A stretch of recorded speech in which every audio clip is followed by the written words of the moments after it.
This is a HeadGum podcast.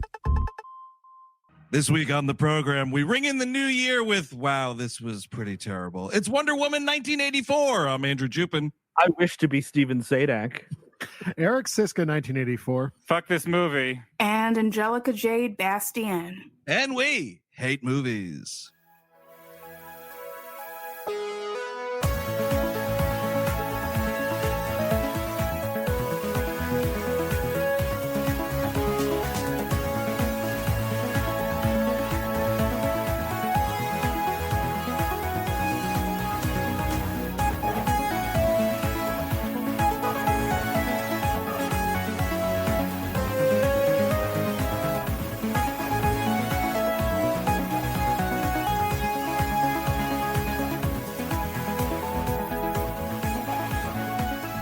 Hello, everyone. Welcome to We Hate Movies. Thank you for tuning in as always. Happy New Year, as it is.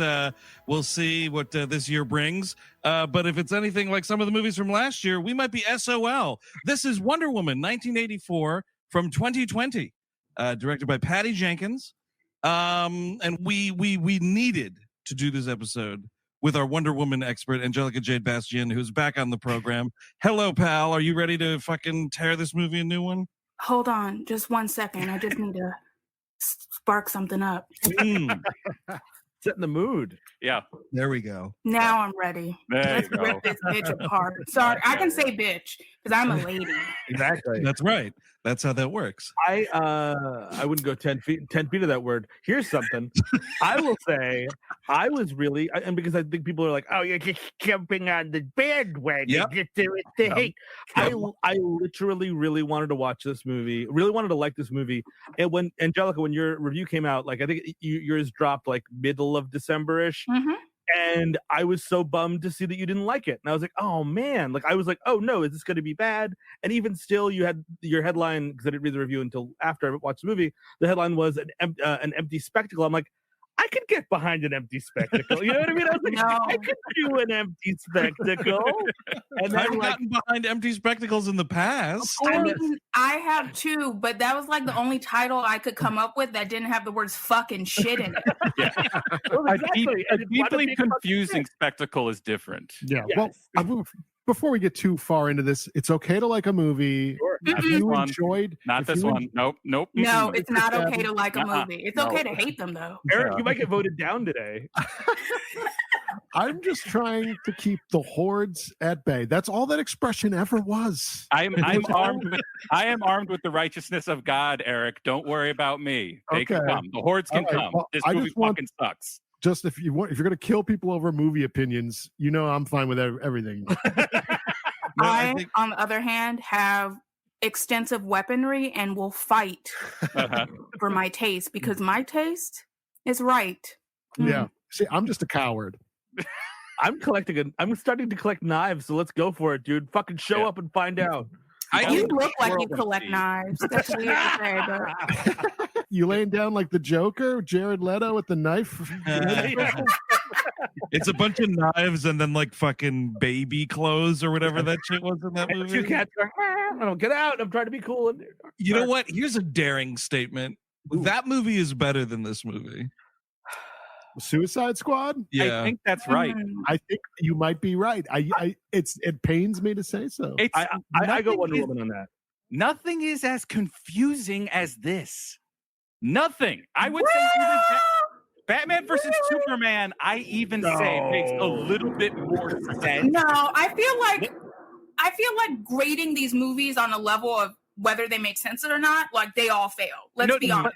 I'm not even That's talking about true. like the logic within the movie. Like I can say that. There are just so many mistakes in this that Yeah. I'm like, I know. anybody would have picked this, like anybody else would have picked this up. How did this get through? I want to no say one out. gave a shit. They No, obviously were not invested in this fucking movie. Like Patty Jenkins is like asleep at the wheel. I don't know what she's doing. Sure. It's such a weird. I do think that Batman versus Superman, which I did rewatch in quarantine, is worse than this. It's more offensive to the characters, at least from my perspective. Yep. Yeah, it's tough, but it's close. I would imagine, as a big Wonder Woman fan, though, from just what Yeah, I've been true. able to grasp from not just like Angelica's tweets and her writing, but like what other people have been saying, it's kind of not good by this character. No, it's really, really, really not. Like, this is. I think I enacted a monkey's paw wish when I was like, man, I wish we actually got some Wonder Woman live action movies. Oh, I want to see Wonder Woman live action. Yeah. And then they cast Gal Gadot, who can act as well as a fucking paper bag. Like, she's not so great. stiff. It's astounding how bad she is, which I like. I think I was like really looking over that in the first movie. Actually, I wanted to talk to you guys about that before we get too far into it. Like, what did each of you think about the first movie, and have you revisited it? Can I say specifically about her acting in it? It was because I was like, well, she's from otherworldly places. Yeah. She's a fish out of water. This acting style at least lends itself to that idea in a way. It doesn't work. I watched it again. Yes, you're looking. You want to get through the camera? Yeah, I'm really like wanting to slap you because that doesn't. Look, on second viewing, I really didn't like the first one, and it still works, and it's still probably the best DC movie other than Birds of Prey. Aquaman. What about Aquaman? Aquaman is up there like too. Aquaman, Birds of Prey. Yeah. Arguably, the first 30 minutes of the first Wonder Woman. I think the first 30 minutes are like actually present an interesting movie, but then they don't actually follow up on what makes those first 30 minutes intriguing. Yeah. And it's just astounding to me that they call this character Wonder Woman, because she's like nothing like the character. It's just a hollow, pretty shell who breaks out her lasso and is so hungry for some fucking dick she's willing to lose her powers. Yeah, that's the character, baby. We're making a movie. I rewatched the first one, and I still like it. Like I agree, it's one of the better of this new iteration of DC movies that we've seen. I do think it just sort of continues to unravel as it goes on. I do, at the very least, think, and I'm a DC guy, but I'm not. I'm a piece of garbage. So I'm not. I'm deficient in my Wonder Woman reading, like solo Wonder Woman, a lot of Justice League-y stuff. However, I would say, like, at least when she fights in that movie, she looks like Wonder Woman. Like, unlike this movie where she does not. Like, she like moves like Wonder Woman and does like Wonder Woman-y stuff in a battle. I think in this movie she's Spider-Man. She's throwing around boomerangs. I have no idea what the fuck she's up to in this film. That's me. I still like the first one. This movie, not so much. I didn't get a chance to rewatch it, but I remember liking it enough. I just remember thinking, like, man, I wish there was like a villain in this that mattered in any way. Good or interesting or dynamic or had some stakes about them. That would be fun. Imagine making David Thewlis boring. How do you do that? I only saw the first movie once, and I remember liking it, but I think she works in that movie more so because it's more of an ensemble. It's like a war movie. There's a bunch of people with her, and this is just her talking. And is her sides just written phonetically? The way she pronounces things like stone or whatever. Oh my god, that part is that line reading was beautiful. She's never spoken English to another human being. She's an alien, a very pretty tall alien. She's from Mars. Yeah. I do think the script does no one any favors. It's hard to judge anyone on this movie. Yeah, like the line "Give me the stone" is difficult. But like she's on a car, and I don't even know why she's on a car, and she's like, "Could you give me the stone, please?" And like, I do not understand. In that moment, she isn't even registering that like what is going on is like a dangerous situation, and this dude, Mando's character here, Pascal's character, Maxwell Lord, there it is, like is doing like an incredibly insidious thing. The way that she delivers that line is like she's asking a neighbor for a cup of sugar, and you're just like, lady, you were just fucking flipping all these trucks and killing all these guys and lassoing dudes, and then you're like, give me the stone. And I'm like, I don't believe that for a second.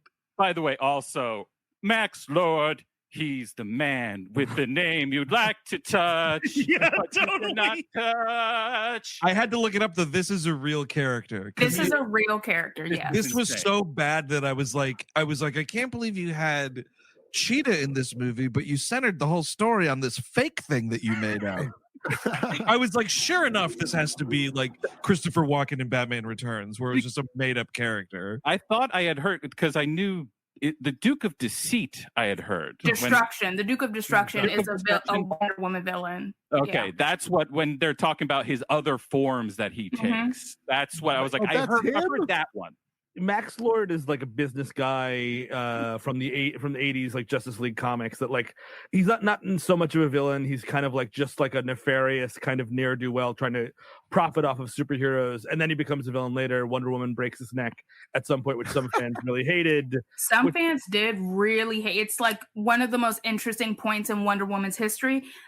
People will always ask, well, no, they fucking won't. Like 2 comic nerds have asked me in my entire life, well, what do you think about Wonder Woman breaking Max Lord's neck? And I'm like, a bitch gotta do what a bitch gotta do. Yeah. And this was like a fatal neck breaking. He was mortal. He was killed. He was dead.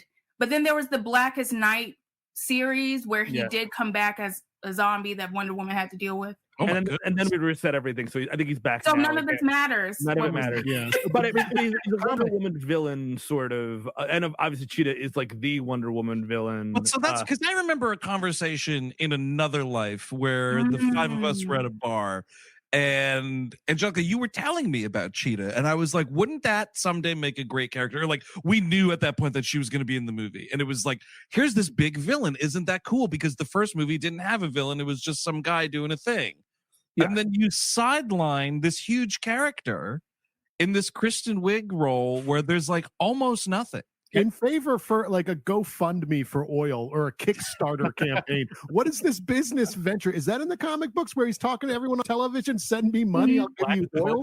Old cooperative. That's the only time the 80s makes sense to me, which it doesn't often in this movie. Is like he's a Tony Robbins type, like a snake oil, a literal snake oil salesman, where he's like, oh, I guess since I've watched this twice in 39 hours, I now know what his plot is that he wants you to, if everyone gives him money, he's drilling oil all over the world, and whenever he strikes it, everyone's going to get something. So it's kind of like a pyramid scheme kind of a thing. It is. Right. He's running a Ponzi scheme. That's what the guy that he makes him wish that he was involved in the Ponzi scheme, and that's how that guy goes down, like just that white guy. Don't you want me to be successful? Yes. Don't you wish? I mean, the wishing, I mean, that's the thing, is that, I mean, like, all these movies are silly. All these movies have all manner of silly plot devices and infinity stones and what have you, but this is bad. This one is using this wish thing, it turns it into like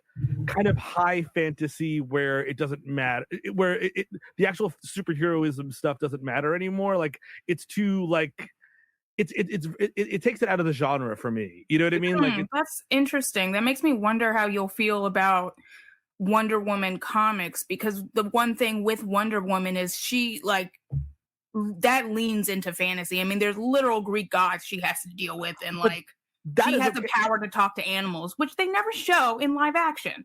Oh, that would be rad. I didn't know that. See, I'm good with that because at least like that's like that's her world, and this is not. This is. But see, you know what it is. I've been saying it since we watched it.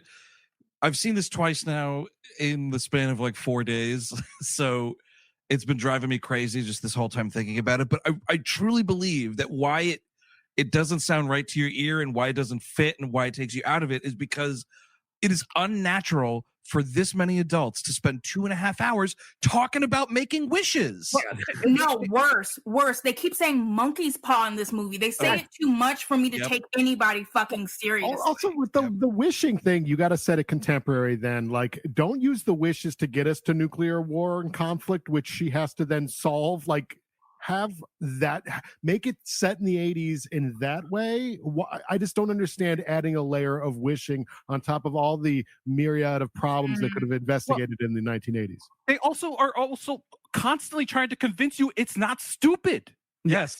Constantly trying to tell you, like, no, this makes a lot of sense because we thought of this thing and the other thing and the other thing, and then it makes no fucking sense. Just so be why stupid. bother? Just be stupid. Yes, Lean exactly. into your dumbest tendencies and have fun.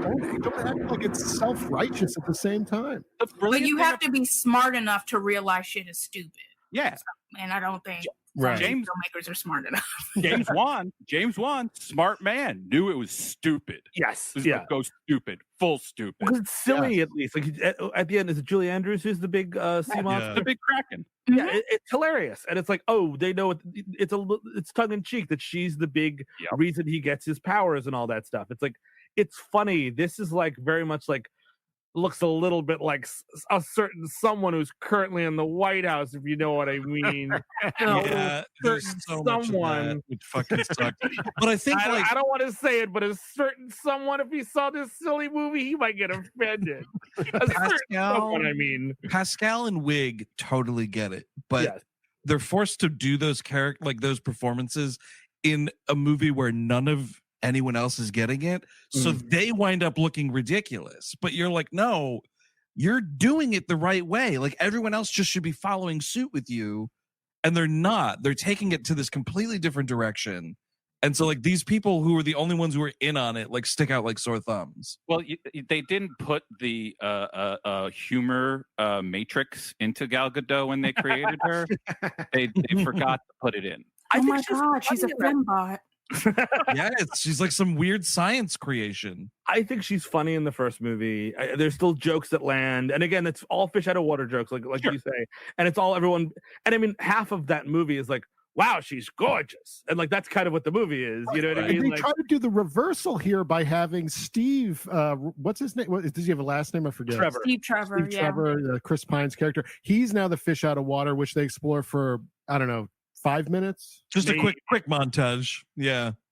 So we started out this really stupid fucking Paradise Island scene, and can we not call it Paradise Island though? Like that's like 10 to my Wonder Woman obsessed ears. Themyscira, please. Yes. Thank you. So what is Steve's fucking slander there? Where does that come from? It's just like I'm a Wonder Woman fan who grew up in a certain time, so I have a specific, I'm very much steeped in the work that George Perez, Phil Jimenez, Greg Rucka did with the character Gail Simone. They, in modern age, it's always Themyscira. It's not really Paradise Island. Have you heard of Super Friends by any chance? Yes, I have. But unlike some people, I have taste enough not to watch them. Excellent. Interesting. So we're like a cartoon. Continue, Steve. No, I mean, it's this sequence, which is 20 minutes long.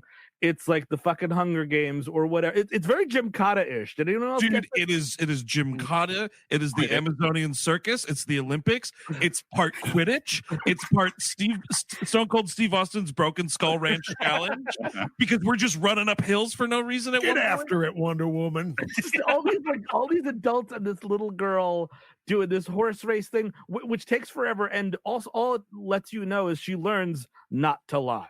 But at the same time, the last movie covered this ground. This is like showing Bruce Wayne's parents being shot again in a sequel to a Batman movie. Yep. I never like the kids like going back to childhood unless you're really saying something, and you're saying nothing here. But at the same time, I think this might be the best action set piece because it's coherent enough for me. I can follow it. I could follow it. The editing was slow paced enough where it all made sense when you were looking at it.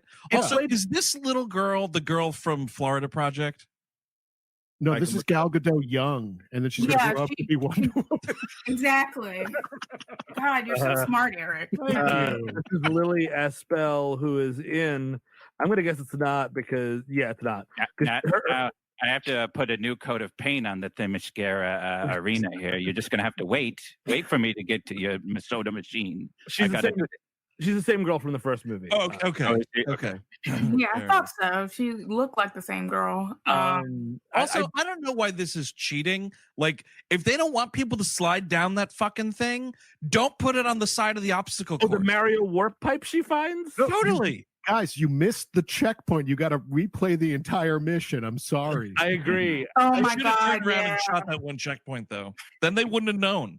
No, that's true. She's just not a good liar. Me, on the other hand, no, I'm actually a terrible liar. I'm not a good liar. But this whole thing is great. Like, I'm loving the contest, even though I don't understand why it's like a bunch of grown ass women and then this like one child in the competition. But okay, she's that good, dude. I guess so. Can't keep her out of it. Is this like an annual contest, or is it like an every 4 years situation like the Olympics? Every 4 years, they have child soldiers do the course. Never know when you need them. But the action's all cool. I like the archery and shit. I like the horseback riding. It's all practical stuff too, which is great. There's no fucking fake Spider-Man swinging from a rope stuff. Yeah. A lot of running. And Robin Wright stops her. Like, she was like, listen, you cannot claim victory here. These women will kill you. Like, that's what it is. Like, these women have been training for this for 30 years. You come in with this little bullshit victory as a 7-year-old girl, they're going to slit your throat. That's what's going to happen. Can I just say, can I just say though, like, it's weird to bring Robin Wright back and have her only basically do a pep talk. Yeah. The same thing with Connie Nielsen. What are we doing? Like, I would have been offended if I was them. Like, really? This is all you fucking need me for? Yeah, I was like, didn't y'all remember that, like, across the board, people were really interested in the Amazons? Yeah. You would think if you're going to do an opening with this one, fucking don't do young as hell Diana. She was there when Gal Gadot was like, played by Gal Gadot. Exactly. They should have had a scene like that. Like, it's weird because we don't... Well, Lord Jesus, this movie is testing my patience. Excellent. So sorry. But I'm just such a diehard Wonder Woman fan. And the reason I like her character is how her entire mythos is really based on ways she relates to other women. So Amazons are so important. Her mother is such a lightning rod in her life. You would never know this. What is it with Diana? Dick. Steve, it's not even every dick. Because if I was her, I'd be fucking all around the world. It's one dick. It is one dick. You've obsessed over one dick for 70 years? Come on. And one turnaround on that dick. Yes. Yeah, like you had some time to really get to know the dick. You had it once. Dude, 80 years, and I'm positive every time she walks out of a store, people are throwing their dicks at her. She's like, "Get out of here, leave me alone." So much poo, so much dick, every kind of genital. She can be going to Mars and get a genitals. That woman is fine, okay? This is why it upsets me though, because bitch, why are these superheroes so sexless? This is like, I think, one of the best examples of it, because it's like this bitch literally was up in World War I and all the way past World War II, which apparently she didn't give a shit about. And she just was like laying low because they didn't tell us what the fuck this broad was really doing in the intervening years besides looking cute at a museum that she quote unquote works at, but we don't see her ass working. Okay, we see her walking around. Yeah, true. The problem was I kept thinking about Steve during World War II. I couldn't participate. I was like, oh, that reminds me of World War I. Where I met Steve. Come on, you cannot have her just go past World War II and there's no fucking file photo of Wonder Woman liberating the camps or something. I mean, come on. Didn't they buy like someone's spec script where it was set in World War II? Wasn't that some news at some point? So they're sitting on a script for World War II and they went right to 84. Yeah, it doesn't actually make sense because most of the time we don't, like, the first movie obviously did World War I, but usually it is World War II that you see her fighting in. So it actually would have made more sense to do that. There's like so much Wonder Woman storytelling with her, like in fucking up some Nazis. I don't know why. Like instead of wasting the first like 25 minutes of this movie on this Hunger Games sequence, just do, get fucking license Bob Dylan Times They Are Changing and just do whatever she's been doing since World War, like in the intervening 70 years. Just show me a little montage of her like going around the world doing shit. And we're over the fucking like loving the 1980s. We've been past it for a long time now. We're in the 90s, if not the aughts already. I am currently watching and loving a reboot of Saved by the Bell. So yes, 1984 is not relevant anymore. The 80s, that whole, you're like fucking 5 years too late with this movie. I thought Time Machine was over a decade ago. That is a good point. I think you guys bring up a lot of good points, though. It's just that they could have done so much with this sequel. I think that's why it's so disappointing and like frustrating, even if you're not like coming at it from my angle, which is I'm a Wonder Woman fan with a knife drawn, ready to cut anybody who dares says a word about my fucking queen. Like, I'm one of those crazy nuts. Like, Lord Jesus, help us. We like are saddest fans because DC straight does not give a fuck about us. If we cared about Batman, but We don't got any of that juice. But I mean, the thing is, it's like a thing where like the first movie was again like showed a lot of promise, right? It's like, okay, we could work with her. She's a star. I could watch her do more stuff. Blah blah blah, and this is going to go on, and all she needs is a good villain, and this sidesteps all of that, and it turns into this retrograde, like Richard Donnery kind of world. Which not a terrible instinct, but we have it and then we drop it immediately too. Like that first sequence of her in the 80s is super Richard Donner, like when she's like saving the day a couple times over and over again. She kicks that car and it spins around. That was fun. I would like them to explore that type of stuff, do that kind of Donner. Instead, I feel like it becomes more a little like quest for peace. Yes, it does. Big time. Because So we're like, just easy sell. We're going to solve all the problems very easily. Just good vibes. Let's everybody just have good vibes and be nice to each other. That's and exactly that'll be it. right. That'll be fine.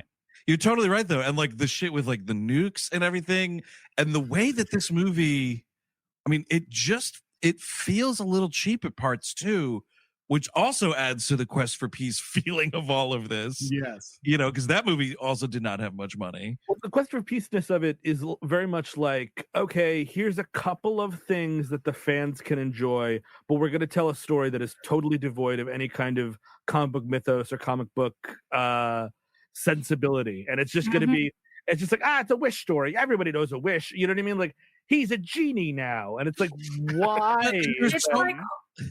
It's like, who is this for? Like, I honestly don't know who this is for.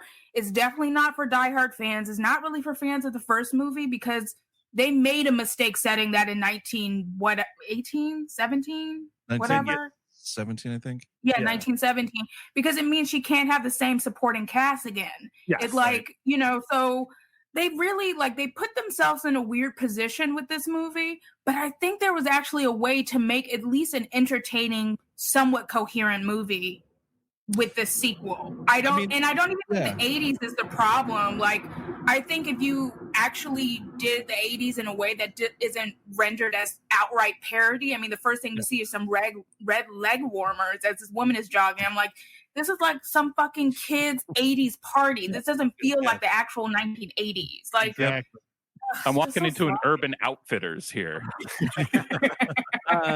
is her big montage. Like, again, because the movie has to start all over again, because the movie hasn't started yet, because we had 20 minutes of fucking Gymkhana, sans ninjas. But we learned something important.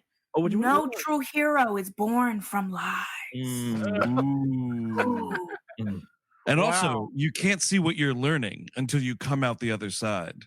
So the great platitude from Robin Wright pen. Or Robin Wright. Oh, excuse me. Get it right. That's right. No, you're right. Robin Wright. Get it right. Or pay the price. There's also these girls who shoplift and cause a bride to drop to her doom, which is odd. Dude, and this is some Richard Lester shit, speaking of bad Superman decisions, because this is just that, like, it's all in like this like Virginia suburb, right? And it's like, here's all these wacky shenanigans going on about town, and it's definitely one of them. Like, these girls steal something from a store, run out, there's a couple getting their wedding photo taken on a bridge, they push this woman off the bridge, I guess, because they're cheesing it from the fucking store clerk here.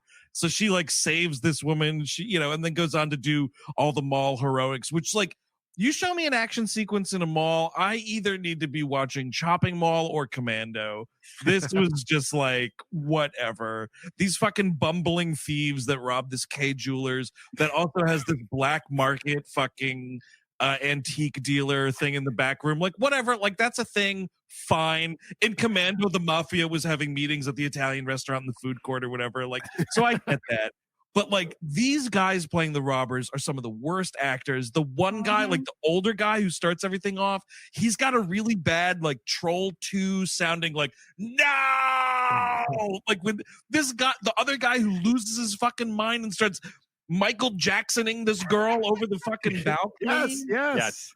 Just holding this girl like over because he's freaking out about this. Like, it goes so bonkers, like 0 to 90. It's for wasted. no reason.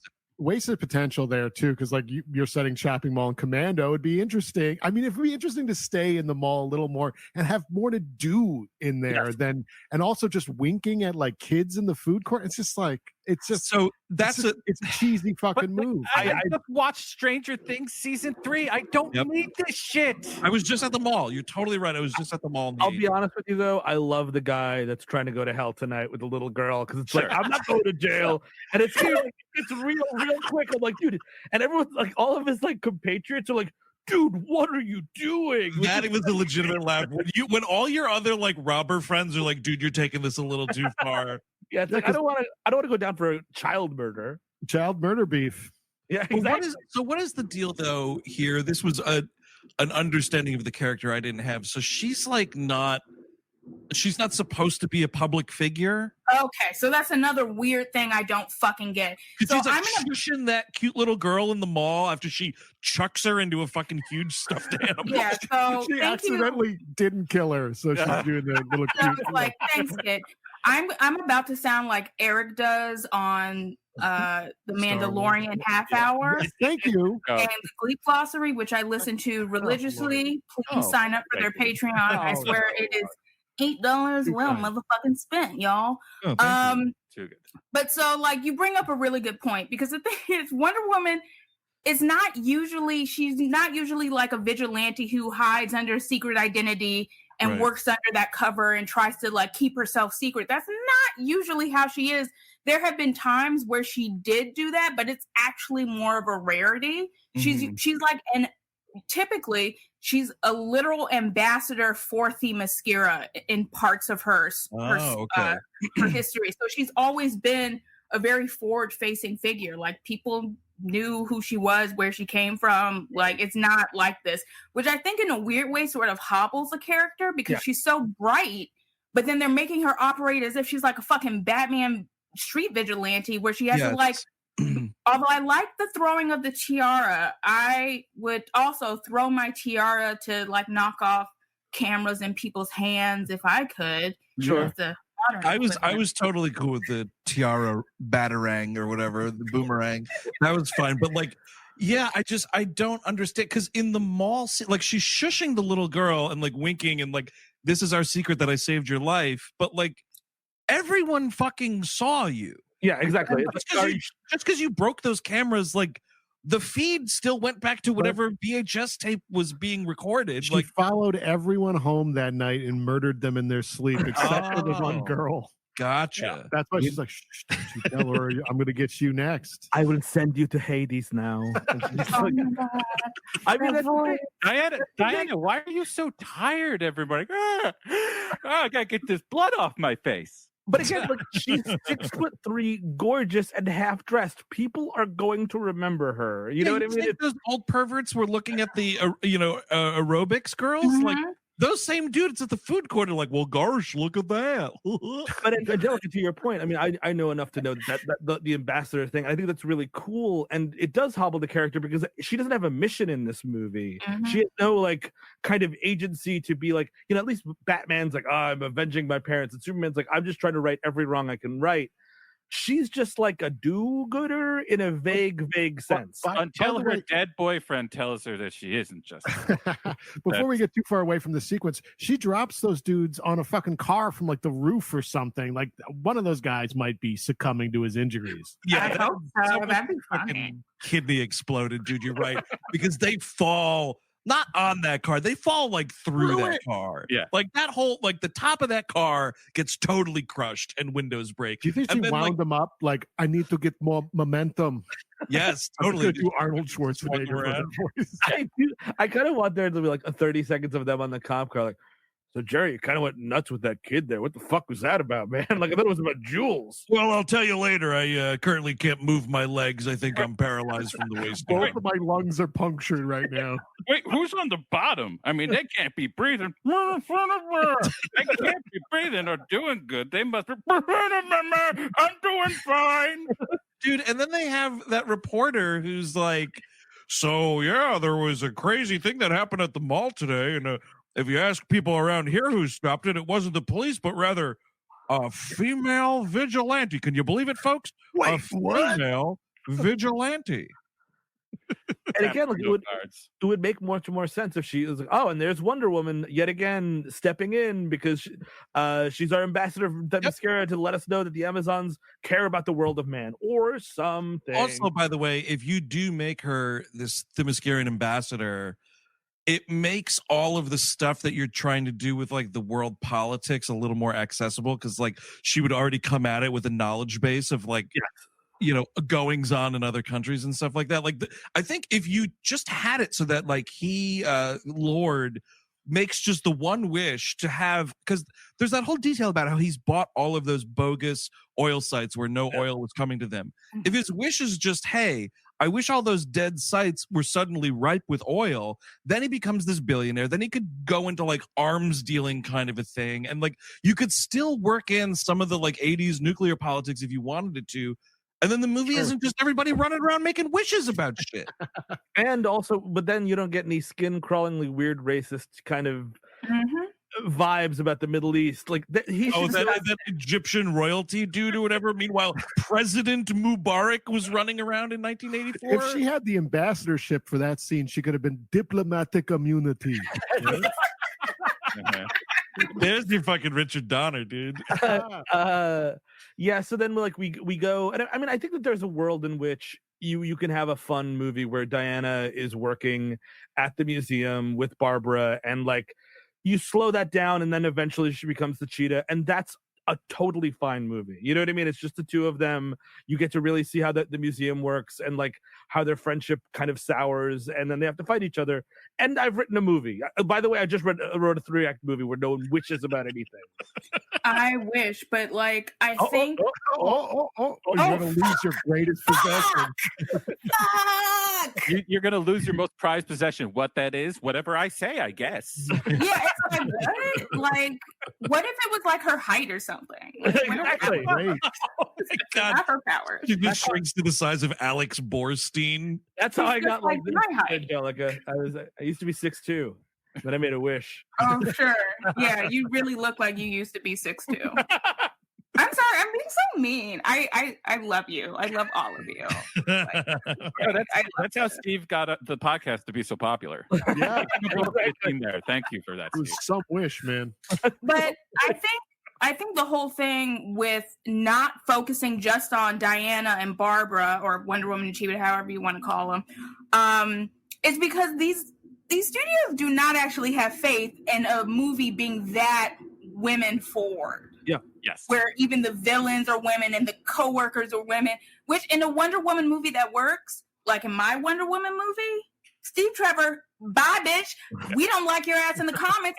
We don't want you here no way. We only tolerated you because Chris Pine played you in the first one. Fuck your little blonde ass. He has no reason to be in this movie. It's like, it is the new, like, if you looked up shoehorning in a dictionary, it's just a picture of Steve Trevor in this movie. Like, and I like Chris Pine. I think he's great, but like, absolutely not. Absolutely not with this movie. No. He don't even want to be there. He don't look like he want to be there at all. Nobody. I feel like everybody was like, I guess we're here. Like, let's do it. It's all the contractual obligations that were set with the start of the first movie.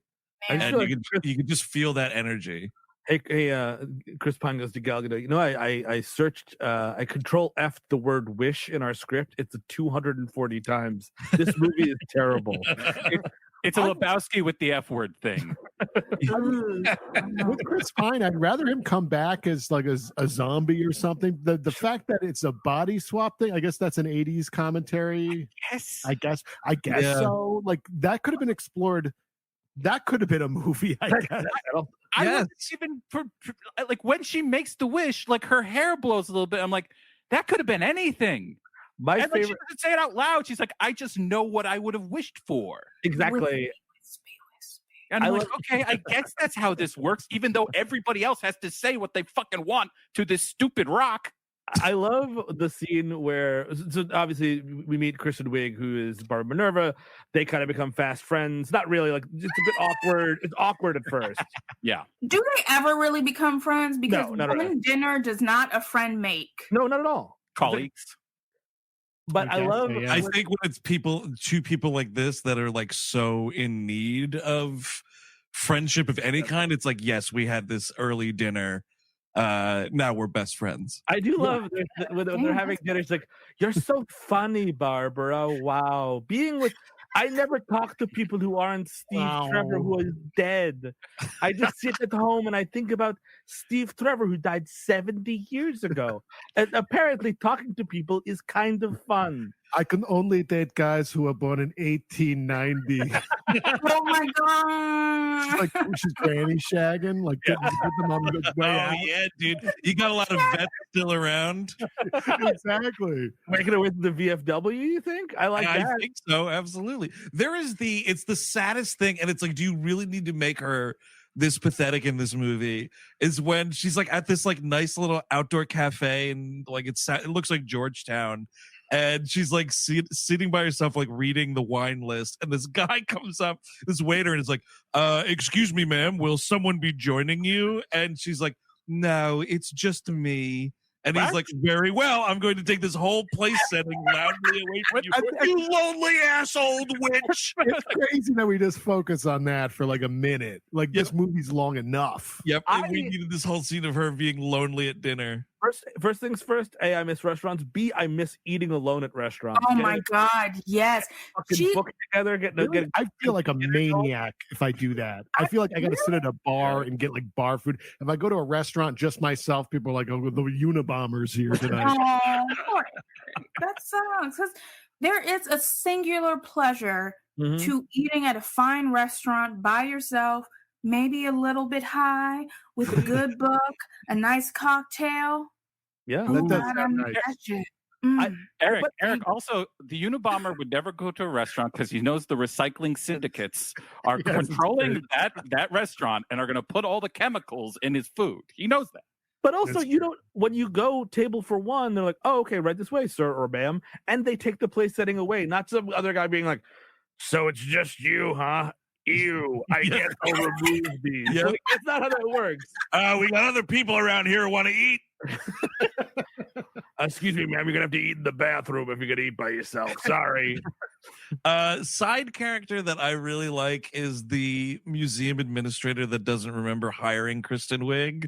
I think this lady's got like some funny delivery with the few lines that she has, and Wiig being like, yeah, you just hired me last week, because she comes in and she goes to Gal Gadot like, oh, hey there, do you know where Barbara is? Do you know this Barbara lady? And she's like, yeah, that's me. You hired me last week. Oh, yes. It's Natasha Rothwell plays that character. Yeah, she's from Insecure. I actually wanted to highlight her because she's like too big of, not big as an actor, but noticeable enough as an actor for me that I was like, why would you cast her for such minor goings on? It was just kind of weird.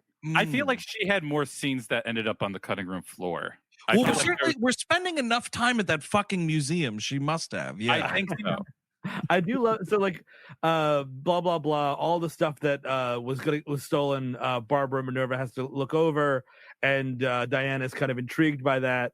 There's this great scene when they find the wishing stone. They're talking about it, and some guy grabs it and goes, wish I had a cup of coffee. And then he puts it down, and some guy's like, oh, here's a cup of coffee. And he's like, oh, wow. And like he goes home later and his mother is dead because he got like greatest possession for this fucking hot cup of Joe. He owned his It was actually because it was too hot. That was his bad thing, apparently. Oh, we burned my tongue. Oh, wow. That sucks. I wanted to be that his fucking huge ponytail fell off. That's how it should be. It should be some, like, because what does that have to, What was his prized possession? His aversion to heat? Apparently. No, dude. No. It's that tongue. Yeah, he likes to go down on the folks. Burned. Oh, he's good at something, Yeah, everybody got to be good at something. I mean, that's one thing that's good to be good at. Steve Trevor has to be able to put a fucking a thread into a bow with his tongue for her to be hung up on him for this fucking long. It's insanity. It's insanity. Totally. And I would rather see that. Yeah, but superheroes aren't allowed to fuck in movies or even have a hint of real eroticism. Like, because they're making these movies for like 8-year-olds, and they're like, yeah, it's fine if it's shitty. It's colors and objects. But when I was an 8-year-old, well, not 8, but like when I was really young and watching superhero movies, what was I watching? Batman Returns. that shit gives everybody a hard on. Like, Absolutely. That's a great point. The 8-year-olds, 36-year-olds, whatever, man. That everybody, me, you, everybody. Exactly. We got to get back to it. I will say, I'm not going to fight you on it, but I will object and say this movie and the last movie both at least feature Wonder Woman having sex once, alludes to it or at least like confirms that she does have sex. And most of these movies don't even do that. Like, but, I have Pop-Tart mouth. That's what I do after I have sex. Is I eat Pop-Tart. I don't even know what that is, and it sounds sexy. Steve, we shouldn't accept crumbs. This is how Hollywood gets you. That's not even good. She has that fucking sheet up to her motherfucking chin. I don't know what he's doing under there. He's like eating. I totally agree with that, but I'm just saying, like, against like Avenger movies where nobody even lays next. A man must not lay next to a woman unless they are mommy and daddy. But like, you know what I mean? What's crazy about it too is like classic Hollywood would do more. Like you'd see them get to the bed or like go pan to the window or go to black or whatever. But this is just like cut to the next morning. I like Pop-Tarts. I don't know. But imagine waking up like after fucking somebody, and then they're like, you turn over and they're like eating Pop-Tarts like a madman. Like what? And she wants to fuck him like immediately. I'm like, girl, like dude, that is the craziest part. Is he's still got Pop-Tart in his mouth, and he's like, oh, come here, and they start like making out, and I was like, no. Swallow that frosted strawberry Pop-Tart first, and then we'll talk about making out. Swirl it in her. I renounce my wish. Yeah, I'm done. Yeah, I'm gonna stop this all dead in its tracks. I renounce my wish. Goodbye, Pop-Tarts. Jesus fucking Christ. I do want to see Steve Trevor like emerge from the shadows and infect this man, like at the end of Ghost when all those shadows bring Tony Goldwyn down to hell. Like that's how Steve Trevor like takes control of this dude's body. This dark-haired guy. I gotta see that too, because you know what? Like, however you want to show it, you got to show it, because I know that Steve Trevor is in this movie. Like, Chris Pine was all over the trailer. Like, so no surprises left there, heaven forbid. So just show that. Show this dude fucking getting home. Maybe he opens up the mailbox. He's the kind of guy who's getting like pornography mailed to the house, like a real loser. Nice. Also, like, this guy doesn't, when you see him at the end of the movie, he doesn't really look like how the rest of the movie shapes him up to be, which is like a real like losery, like gross bachelor. I thought he was a different guy at first. Yeah, but instead he just comes out, he's like this suave dude. I mean, I guess he did own those clothes, but like he's way suaver than they set him up to be. And like, I guess they're trying to show him at the end, but you can't do body possession without me knowing anything about this body. Also, like, I guess we should get into, I know we're kind of skipping ahead because there's, Pedro Pascal and his I'm a daddy issues, and I don't even know. Well, you know what? You just covered it with that one sentence. Exactly. I think he's one of the best parts of the movie. He's fun. He's having fun with it. Yes. I'm like torn on him. On one hand, like, I actually think he's really good in the opening commercial he pops in. Yeah. I think that's when he gets the tone. And there's a few little moments, like, you can tell he's really trying to hold on to something and bring something to life. Because, he's a fucking good actor, but it's like they're so ill-served by the movie that it's just like, I don't think anyone can, I just don't, although Gal Gadot could be served, Billy Wilder could come back from the dead, having written a movie just for her, and she would fucking fail at it. So good luck with that. Wow. I think you're right. I don't like that first movie. I think she gets by because of everyone else around her.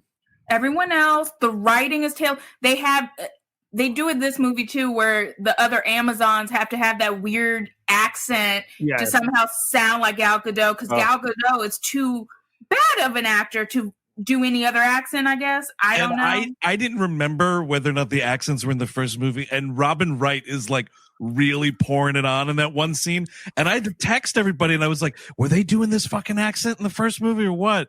And Steve had just rewatched it, thankfully, and confirmed, but like, I don't know why I noticed it so much harder in this movie. I don't know if people were doing a worse job at it or something, but it didn't work. You need charm with the accent. Maybe she had in the first movie, like Arnold Schwarzenegger, I think gets a charm with his accent. I mean, but that's also someone that was dubbed for American audience initially. And also Mel Gibson had too much of an alien accent for American audiences in 1979, 80 when they released Mad Max in the US. Whenever that was, Yeah. That's early 80s, I think. It's not a thing to do with her accent. It's just she's not good. I guess you're right. You're right. That's what it is. The accent is just like this frosting on top that's distracting me from the accent. It makes her sound more interesting than she. You know what I mean? Because she's it's an interesting accent that you don't hear quite often. So you're like, oh, that's kind of interesting. But then like, it does come off stiff as a. And again, I go with it. It's the script, but I also I can't imagine watching her in another movie. I wouldn't be like, ooh, Gal Gadot's playing Mary Curie in a new biopic. I'm gonna go see it. You know what I mean? Like, I'm not gonna do it. That movie will give you cancer. So she winds up going to this gala. So, Max Lord meets up with Kristen Wiig, and he just wants to get this stone. And it is incredible that he gets this far, being like such a phony baloney that he is like, because like he gets, he's saying like, oh, I'm gonna be, on one of the biggest like donor levels for the Smithsonian. That's no fucking cheap fee. And we've already heard about his like money struggles, and like his office isn't entirely furnished and finished and all that shit. Like, I guess because he's on TV, they believe him. But I would be like, yeah, money up front, dude. Like, you want this fucking tour? Yeah. You're having this fucking gala in his honor where he's announcing this shit, and I'm like, the fucking check has to clear before I'm throwing you a party, man. I mean, that's the idea, I guess, is that it's the age of invisible money, but like, still, like. We also went by, she has already made her wish that she wants to be like Diana. Yes. And by the way, this also comes with the major revelation that Kristen Wiig is attractive. Yeah, I mean, thank you for that. She's all that all over again. Yeah, it's so bad. It's like, oh, she has stringy hair and she's clumsy, and oh, look at her, she just spilled all her papers over the floor. What is she gonna do? Oh, I hate myself. God, fuck! I can't believe they did this to this character. This character has been so many things, but she has not been this. Yes, because it's the same thing, and I've seen it on the internet, so I'm not making it's Jamie Foxx in Amazing Spider-Man. It's Jim Carrey in Batman Forever. It's just like bumbling nerd who gets something happen, and now he's a super confident blah-blah-blah, and that's Selena Kyle in Batman Returns. She's the only one that works with that because you buy both transformations. You can buy because of how great her performance is. Mm-hmm. That the Catwoman you see later could exist within that woman before, and it's amazing work. And the transformation in Batman Returns is almost immediate. Like, you get the one scene of her going into it, and then when she gets that guy who's trying to stick up the lady, and she does the thing with the hands, like she's Catwoman now. Like, this whole time, it's like, maybe she'll be Cheetah eventually. I don't know. Maybe. Eventually she will be. Who knows? I like Wiig. I think she's wasted in this because when you finally see her like as the fully formed Cheetah or whatever, it just feels like in Spider-Man 3 where Venom shows up for the last 5 seconds of the film. Yep. Yeah. And that's the same thing too, where that's a major villain for those characters in that world, and it's totally thrown away. And that's what it is here. Like, she is so inconsequential in this movie, and they don't even have the dignity to fucking murder this character when Wonder Woman makes it, I think, incredibly clear that that's what she's about to do. Yeah, let's not get there yet. Okay, fair enough. But like they could have just made it about this Wiig's character and coming to terms with the new superpower. You could have Chris Pine back, and that's that. That's your cast. You don't need Pedro Pascal and the world saving necessarily. Yeah, I think the thing is also like Chris was saying, like the idea is, which they only kind of put a hat on halfway through the movie, where like Gal Gadot's like, oh, but you've lost your humanity, Barbara. You used to be so funny, and it's like, that's fine. Your humanity was being a drag on everyone else in the office. But I mean, like, it's just, that's not what it is, because like at first she's just really confident and funny and like sexy, and everyone's like, oh wow, she's sexy, and then like later on she becomes sort of evil, kind of, sort of, maybe, and like it just none of it makes sense. It's not a clear delineation of what this quote unquote wish is. The whole message of the movie is wanting more corrupts you. Mm-hmm. That's fucking disgusting. Like, I'm sorry. Like, that mentality is fucking disgusting. When they go to dinner together, Wiig and Gal Gadot, I just looked at my notes and I have this one line written down that Gal Gadot say, "You are so personable." the type of thing you say to someone you meet, right? You're so personable. If somebody said that to me, I'd jump off a bridge. You know what I mean? Oh my God, that's like an insult. It's like, you fucking passive aggressive bitch. Fuck you. Like, I'm sorry I'm not 6 feet tall and fucking gorgeous. Apologies.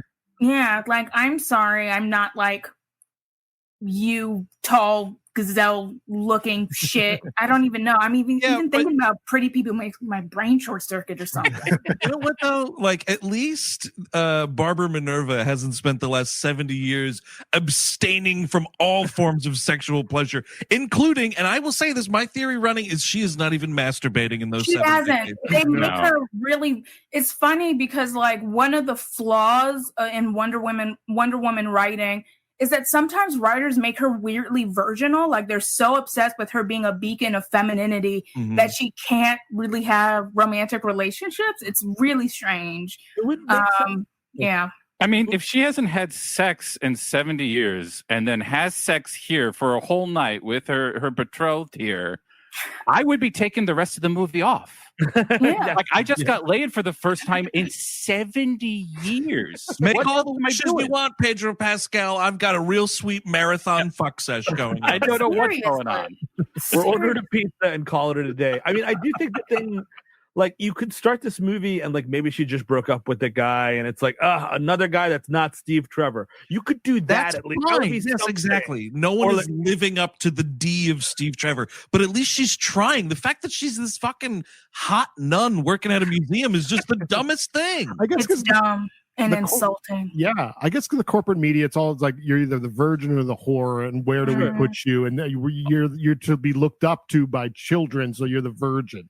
Also, my wife's specialty is museum education, and she knows museums very well. She was screaming this entire, like the whole. Oh, really? They didn't get the museum administration correct? They didn't get it right. Like I was like, that's kind of minor compared to everything else. She's like, everything else is terrible too, but this hurts. I mean, Dreamstone is accurate. Everything else, I don't know. But they are treating this Dreamstone like it's, I don't even know what, like a coffee cup in the office. Oh, you using this Dreamstone? I'm just gonna bring it to my office. Oh yeah, like you know what I mean? Like, yeah, where are the gloves? Where is like the fucking air purifying chamber or something? Exactly. Maybe you might probably have to sign it out if you want to have it leave that area, kind of a thing. Like you can't just take it home. No. Go for it. Go for it. Go. Long. Anybody using this Rembrandt? Hey, it's a dumb line, so I didn't want to miss it. When after their dinner date, Kristen Wiig decides it's a great idea to walk through the park in the middle of the night, and she winds up getting like harassed by this dude, and then like Diana comes and saves her or whatever. And Wiig is like, "Wow, Diana, what are you doing here?" And Wonder Woman just goes, "Forgot my keys." What does that mean? Where? The restaurant? Yeah, it's like I was so confused because I didn't remember that. Like apparently, like the dynamic. What I noticed, like the first 2 times I watched it, was that the spatial dynamics of the scene make zero sense, and it's which speaks to I think all of the action sequences, which we'll get into more of them later, but they're all very weightless and staged and the sloppiest, most incoherent way I've seen in a blockbuster in a while, which is really saying something. Really jarring edits here. Really, like I'm like this completely discombobulates what you were going for here. Like it's weird how they then like cut to like Diana holding Barbara, and it's like, well, what? Like, how did wait? Like she oddly comes up like from the opposite direction of where she should have. If she was indeed like coming from the restaurant area, you know what I mean? Like all of a sudden she's on the wrong side of the frame. It's like they're not like breaking the 180 rule or anything, but it's just awkward that she comes from like the left-hand side of the frame instead of like from behind the guy. And I guess it's all just because so she can kick him in the stomach. I guess she was Spider-Manning around and then swooped back. So that seems it. So whatever, and then like Maxwell Lord comes the next day, and like he starts hitting it off with Barbara, and then we get a lot of him doing it. And I think they're having a lot of fun together as this sort of pseudo couple, and like him hamming it up with her, and she's like doing that thing where, like, and it's very funny Kristen Wiig stuff where it's like she's like obviously infatuated with him, and like a lot of that Kristen Wiig side talk, which I do enjoy. You know what I mean? That like sort of under your breath. Yeah, kind of joke. yeah. No, I think she's good. I think it's fun. I don't know if it lives up to the character at all. I haven't read any of the books, but No. I thought so. But Wonder Woman here has an interesting line. She doesn't even own a TV. Yes. Oh man, these fucking people. I do love bragging about not owning TV. She also says she doesn't like parties. Like, is she just a nun? Just make her a nun then. Or just It's like, she just sits in the dark going, Steve, I miss you. Oh, I miss my Steve. I cannot watch Perfect Strangers because I think of Steve. Steve and I were perfect strangers once. I have to do a satanic session to rise Steve back from the dead. Steve would be the American Larry Appleton, and I would be Cousin Jalki Butakamus. She's just in the dark, like nibbling on pieces of fucking iceberg lettuce like a rabbit.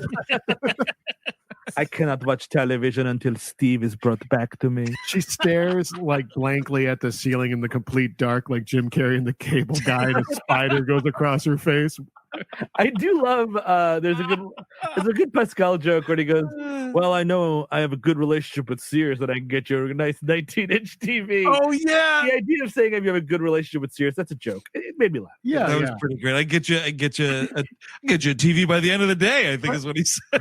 And that's the 1980s comes into play with the nuclear shit, and then just that, those little side jokes of like, remember this? I remember Sears before it went bankrupt.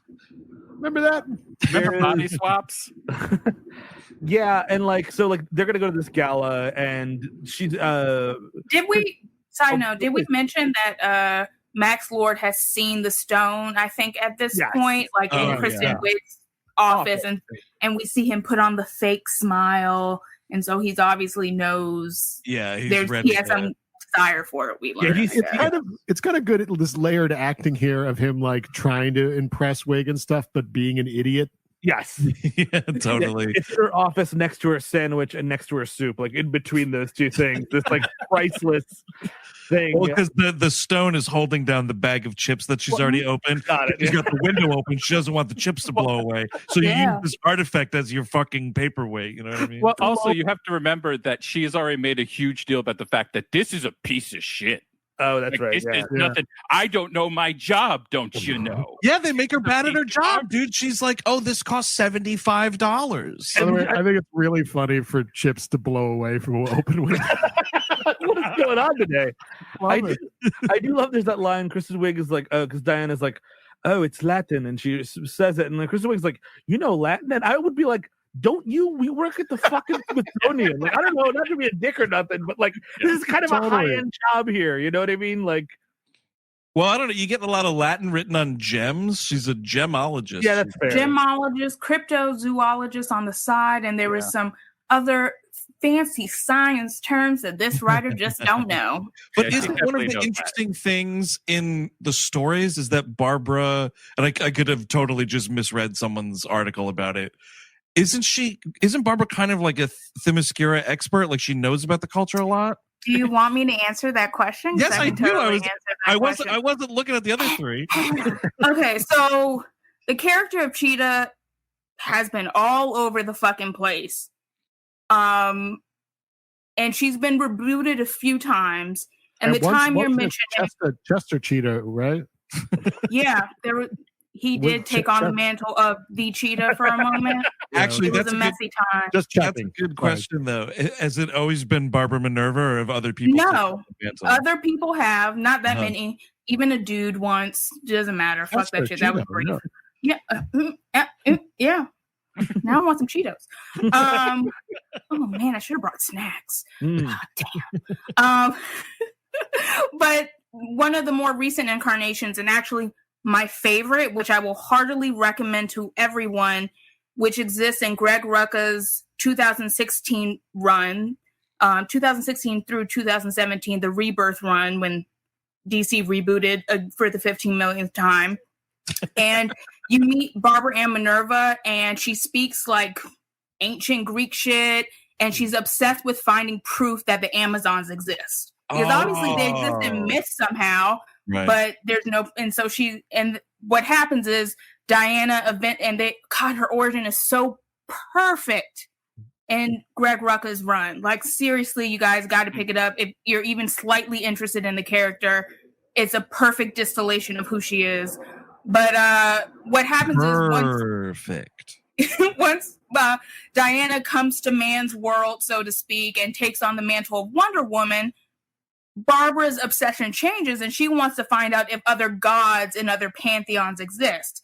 In doing so, she crosses paths with a very bad god and gets cursed to be the Cheetah. So she's given both extreme prowess, but thirst for human flesh, or hunger for human flesh. Way better. Are you kidding me? And what happens is Diana narrowly saves her, but another villain finds a way to kind of intersect Barbara trying to get Diana's help. And then Diana goes into the jungle trying to find Barbara, and she hears the hiss of the cheetah. And then she comes out blood dripping from her maw, saying, "You lied to me. You said you were going to save me." Oh, and then she says, "I am now the flaming hot cheetah." And then she's like, "I am." And this is your first act of the movie, right? They're already coworkers. And good friends, you can like rush through. I mean, because they really build a beautiful friendship in the comics. So you you feel the weight of when she becomes Cheetah and gets cursed, which is more interesting than a fucking wish. They should start out as just friends, because Gal Gadot, like Wonder Woman, has done nothing. It's like we're introducing her in this movie. Like she's never been to Earth before, just because like you'd think if she lived from World War I to 84, she would know a few people. Yeah, no. It is hilarious, dude, when you get to her apartment. Sorry, you are not Steve. When you get to her apartment the first time, though, there is a fucking hilarious photo of her and old ass Lucy Davis, like in age makeup, like on the fucking Staten Island ferry or something, and you're just like, oh, she's long dead. I missed that. I didn't even know that was Lucy Davis. I was just like, who's that old woman? Like, what is that, your grandmother? It was like them in like the 50s or 60s or something. Jesus. It looked like. And it's so like they go to this gala or whatever, and this is when Max Lord kind of seduces Kristen Wiig, and creepy Chris Pine reveals himself as this other guy. And the thing is, like, he looks different, but then we do like a switch, and it's like, oh, she sees him for what he is. So for the rest of the movie, he's just Chris Pine. But again, like the way that she wishes for him, I paused it because it's on HBO Max, and I went to my wife. I was like, when did she make a wish? And then she's like, oh, remember she closed her eyes? I'm like, did she? It's stupid. It's definitely there, but Chris said it. It's like she just like closes her eyes and thinks of the wish and doesn't. I was super confused at this moment. Because I tell you exactly why they didn't have her say it. Because you can't have her say, "I want Steve back." But not Steve. He has to be inside somebody else. Everybody sees somebody else, and then I just see Steve. It's how does this work? That's the monkey paw, Chris, because it's like you wish that guy's back. Okay, he's back, but that dick you like ain't here. Yeah, dude. Yeah, that's such an important part of the story. Thank you, Eric. You're an amazing man for bringing up one of the most important points of this movie. How is that dick hanging? Because if my mind was so blown by one time having sex with a man, which, girl, I don't know. I've had sex with many men, and many times it is not that all. It's just below average. Yeah, it's just like, oh, I guess that was a fuck. Yeah. Hey, how about a Pop-Tart? Yeah. But you're obsessed with this dude and his dick. Yeah. But now he's possessing some strange guy's body, some strange guy with a really nasty apartment who probably has dick cheese because his apartment seems gross. They keep talking about it. You're right. He's got Pop-Tarts at the ready. Better movie. It's just like, Diana, and she turns around and it's Danny DeVito. And like Danny DeVito now, and then he's just like, we didn't have enough time, and like they're doing the thing, and it turns into Chris Pine. But then all the while, you always know that she's having sex with Danny DeVito. You know what I mean? I mean, let me not say ill. You know what? Everyone has their own thing. Yeah, sure. Or you could de-height him like a Hobbit too, like it's Chris Pine, but he's Danny DeVito's guy. Dude, it would be awesome if it just cuts to them in bed and he's like, "Hi ho, Silver, away!" I ship it, dude. I ship it. But here's the thing: that shit, you can buy that shit at the end of Ghost, where Patrick Swayze is in Whoopi for like 5 minutes, and they just dance and have a kiss, and that's the end of it. But like, she's following this dude around for like a week. It's so dumb. Just why does he have to be possessed by someone else? It's magic. It's dumb wish shit anyway. Just bring him back, and whoops, I'm here now, and it's my fucking D that you missed for the better part of a century. It's 80s reference bullshit. And I'm sorry, if Steve's dick was not like literally limp, hanging out the end of his pants, this doesn't make sense. And whatever this other guy's hanging is not going to be good enough. I mean, you want to do 80s bullshit referencing? How about he's a mannequin that comes to life? There we go. Yes. He walks by, it's a mannequin, and then it's like, then it's Chris Pine. It's like, oh, that's cute, sort of, right? That's something. And you could have someone who's like kind of like the Hollywood character. That would be awesome. I think the problem with a lot of the 80s references is they enact them without parodying them. Yes. Yeah, they're really making fun of it. They're just doing it. There's no levity. Right. There's no levity at all to referencing 80s fucking comedy. You just assume they're making fun of it because it all looks so funny. But it's not. They're just doing it again. I will say the fish out of water Steve Trevor thing, I got one legitimate laugh, and it's been a trailer line, and I've been laughing at it every time because I'm stupid. But when he thinks the fucking trash can is a sculpture. That's pretty great. That had me going. Yeah. I also liked him learning what escalators are. I thought that was kind of funny because it's funny, but like Chris Pine's a good enough actor where he also brings like legitimate wonder to the notion of an electrical staircase. But I mean, like, he's from 1917. If he's walking around 1980s Washington, D.C., he's going to have some problems. He's just going to, you know what I mean? Like, right. I don't know. It's not with starting up that fucking jet plane. Which apparently is ridiculous. You should crash it immediately. But they fuck and it's great. And then she's like, I don't know, Steve. We should probably find out how you're alive. And he's like, yeah, I guess we should. Pop-Tart. And he's just, these are amazing. Oh my God. See, the thing is, if he stayed in the 80s, he would just be like 700 pounds. It's amazing. Well, dude, like you all of a sudden are dropped 70 years into the future, and there's all this like processed food that's been invented, and you don't fucking know any better. That's great idea. Because he could do that because all she sees is Chris Pine from the last time she saw him. So this guy can turn into morbidly obese, eating Domino's like 4 times a week.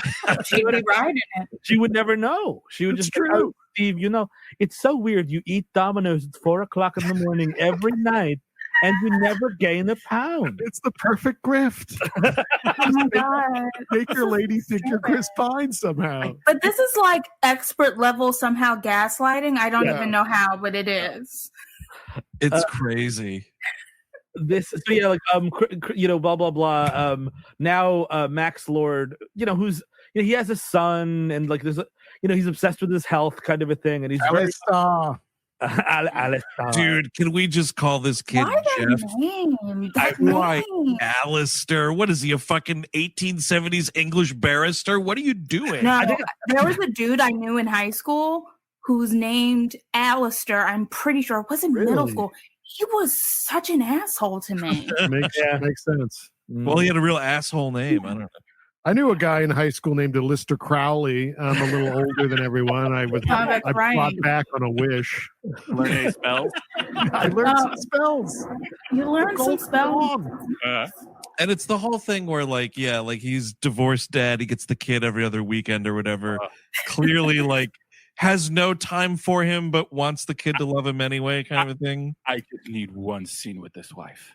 I just need one scene to hear whatever that was that you went through. I'll settle for a phone call. Yeah, please. That. Because it's always like, oh, your son is here, it's your weekend, and it's like, okay, but like there needs to be some sort of talk between. Like, I do want to know what that life looked like. What ghost keeps dropping this kid off at the fucking office all the time? Well, because they make a thing of that later because she drops him off, and the guy's like, yeah, she dropped him off with the boyfriend and left. Yeah. And you're right. Yeah, there is a boyfriend mentioned. Yeah, that's true. Maybe the mother hates this kid too. Is the idea? I like it. I'm sorry, this kid seems unloved. He's real desperate, especially at the end in their tender scene. I'd be like, bitch, I'm gonna slap my daddy. He doesn't even have a book bag. He just shows up in a t-shirt every time. Like, I don't know, like, this kid have clothes. Does he have a place to sleep? Is he just roaming the streets when he leaves? I don't know. Dude, he roams the streets when those nukes are going off, and it's the funniest and best part of the movie. It's so fucking funny. Every time this child was running around saying, Daddy, Daddy, losing it, which is so mean. And also, while the wish apocalypse is going on, this woman and her boyfriend aren't worried about this little kid. You know what I mean? Like the mother. Well, here's what the movie does not get into, and you definitely know it would be happening in both directions. There would be people. Well, it does happen one way, actually. I sit corrected. You would be getting way more people wishing others were dead. Sure. And people wishing that some of the dead were still living. Sure. There'd be way more necromancy in this movie than just Chris Pine. They don't address that at all. But Steve, my point is, though, maybe Pedro Pascal got one of his coworkers to be like, don't you wish my ex-wife and her boyfriend died in a car accident? Yes, I do wish that for you. And then like they just get wiped out. We do get one moment of later in the movie during Wishpocalypse when that's happening. I love that. Some British lady is like, I wish you Irish people were round up in camps and deported or whatever. Because she did. Because she says sent back to where you came from. Yeah. Same idea. But here's the that moment. It's the camps. But Andrew, he says, I wish you were dead, and she starts dying. So that's what I meant. There's the one, but I'm saying like globally during the Wishpocalypse. Oh yeah. Some of these motherfuckers wouldn't be able to get to making their wishes because someone else already wished that they dropped dead. Also, yes, we so horribly handle our any sort of knowledge of Mideast and North African politics of the time. Let's also throw in the Troubles and just tap dance all over that and make a fucking joke out of it. But So you go. Before we move on, did we mention the Pedro Pascal's delivery of "I am not a con man, I am a respected television personality"? Uh-huh. I actually like the way he switched like that. I was like, okay, he's seeing something that nobody else is seeing, but he's not on his wavelength. Yep. No, that's absolutely right. I love some of the most entertaining moments of him in the movie are when, he's at the museum office and they're making him do the line. Yes. Like, say the line, and he does it and you can see him like turn it on and it's fucking great. Like, yeah, he knows what this movie is. It's kind of cool because it's very unlike Pedro Pascal is what I've seen of him. Like, you know what I mean? Like, this role is really, he's stretching here, which I like. You know what I mean? Right. Very hammy. It's very big, which he doesn't often do. He's not wearing a mask. I'm sorry, Eric. I'm sorry you have to see his face. My thing with the mask is like, I feel like it applies to that character. Sure. And this character is completely different. I'm not saying he can't show his face in other movies. Although I would say what I was wanting was for him to get uglier and like, like the little the bloodshot eye, the ear blood. I'm like, he's doing as much as he can and they're giving him nothing. That's the other bleed from your eye. Yeah. That's another thing though that they set up, and unless I missed it twice, they don't address like, why does he need those supplements? What's that about? And what happens when he doesn't get them? Well, no, the supplements were, I think, just 80s. I think that's 80s reference. Yeah, he cares about his health. He's a very health conscious. That's why when he makes the wish to be the wish stone, he starts to lose his health because that's the thing that's most dear to him. Okay. I totally didn't understand that. Comic that I wrote in my brain to make this movie make sense. Oh, nice, dude! It's also in your video adaptation that I have to play it to. The video game adaptation. So, by the way, if someone hasn't seen the movie yet and they're listening to this, we're all over the place.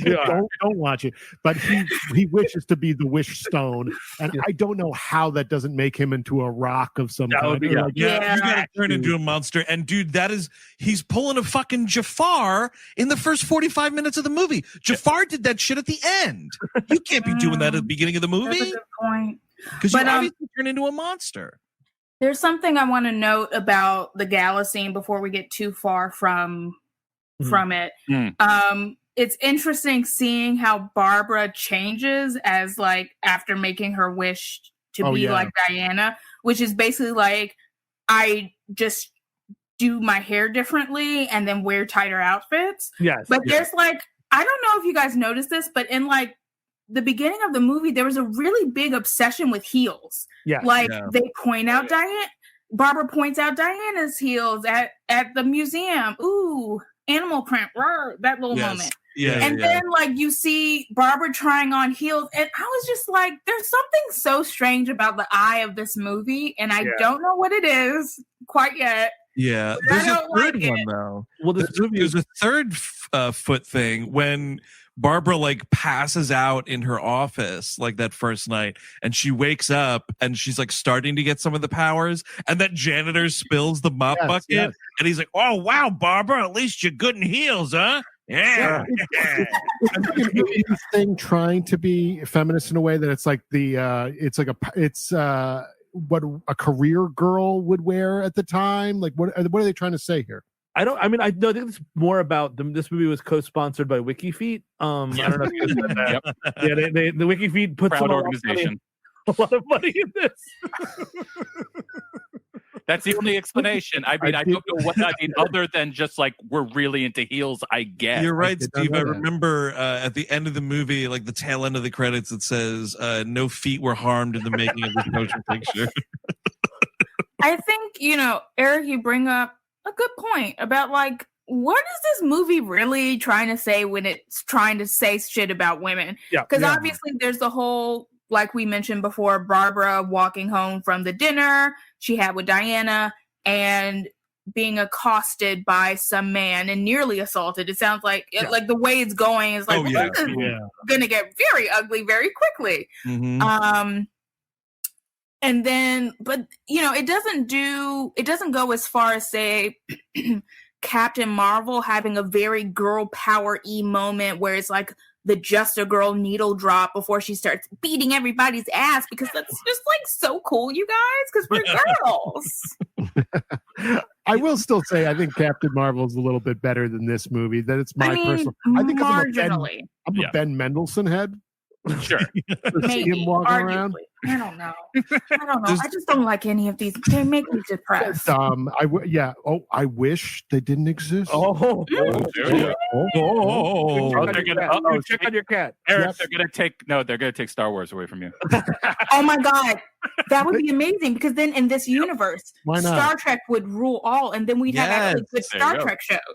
Eric, do it. Eric, Eric, wait a second. Right now. I already wished. It's done. Wait. Eric, would you wish, and knowing what would happen, would you wish away Marvel movies if it meant Star Wars disappeared along with it? Now, I might actually, because I can't stand fucking Star Wars fans. Mm-hmm. And I hate the discourse around everything about Star Wars, even though I like the movies and the TV shows. I do generally enjoy them. I mean, there's obviously tons of bad ones of the movies. So it's just like, why not? Let's see what else happens in a world without Star Wars, without Marvel. Oh, that would be such a weird cinematic world, right? The 1970s and it ruled. Yeah, totally. We get way more fucking, China Syndrome movies. Oh my God, we get way more fucking in movies. Exactly. Right. Smoking and not wrapping it up. It's awesome. Basic Instinct universe is what I want. Really just erasing the blockbusters in general, right? Yeah. So the rise in the 80s, and I'm fine with that, The beautiful mid-range movies of the 90s take hold, and that's all we get. Dude, we don't have mid-range movies anymore. That shit doesn't happen. No, we don't. We sound old, you guys, talking about man, those mid-range movies. Oh, those erotic thrillers. Remember those? Those turned us on as kids and confused us. Back in 1999, there was a man named Robert Altman, and he could do it all. He could do it all. Fight Club anymore. We should pivot to try to sound like younger and like to attract new listeners. We can just be like, we like is anime and whatever Clone Wars cartoons are coming out. Across as younger.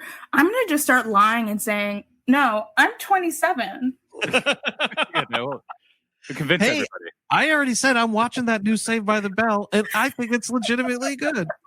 It's just weird, man. I know this is so off topic, but like seeing our childhoods ravaged for like new shit. Like when I saw the new Animaniacs come out, I was just like, oh no, it is now you, Angelica. You are old.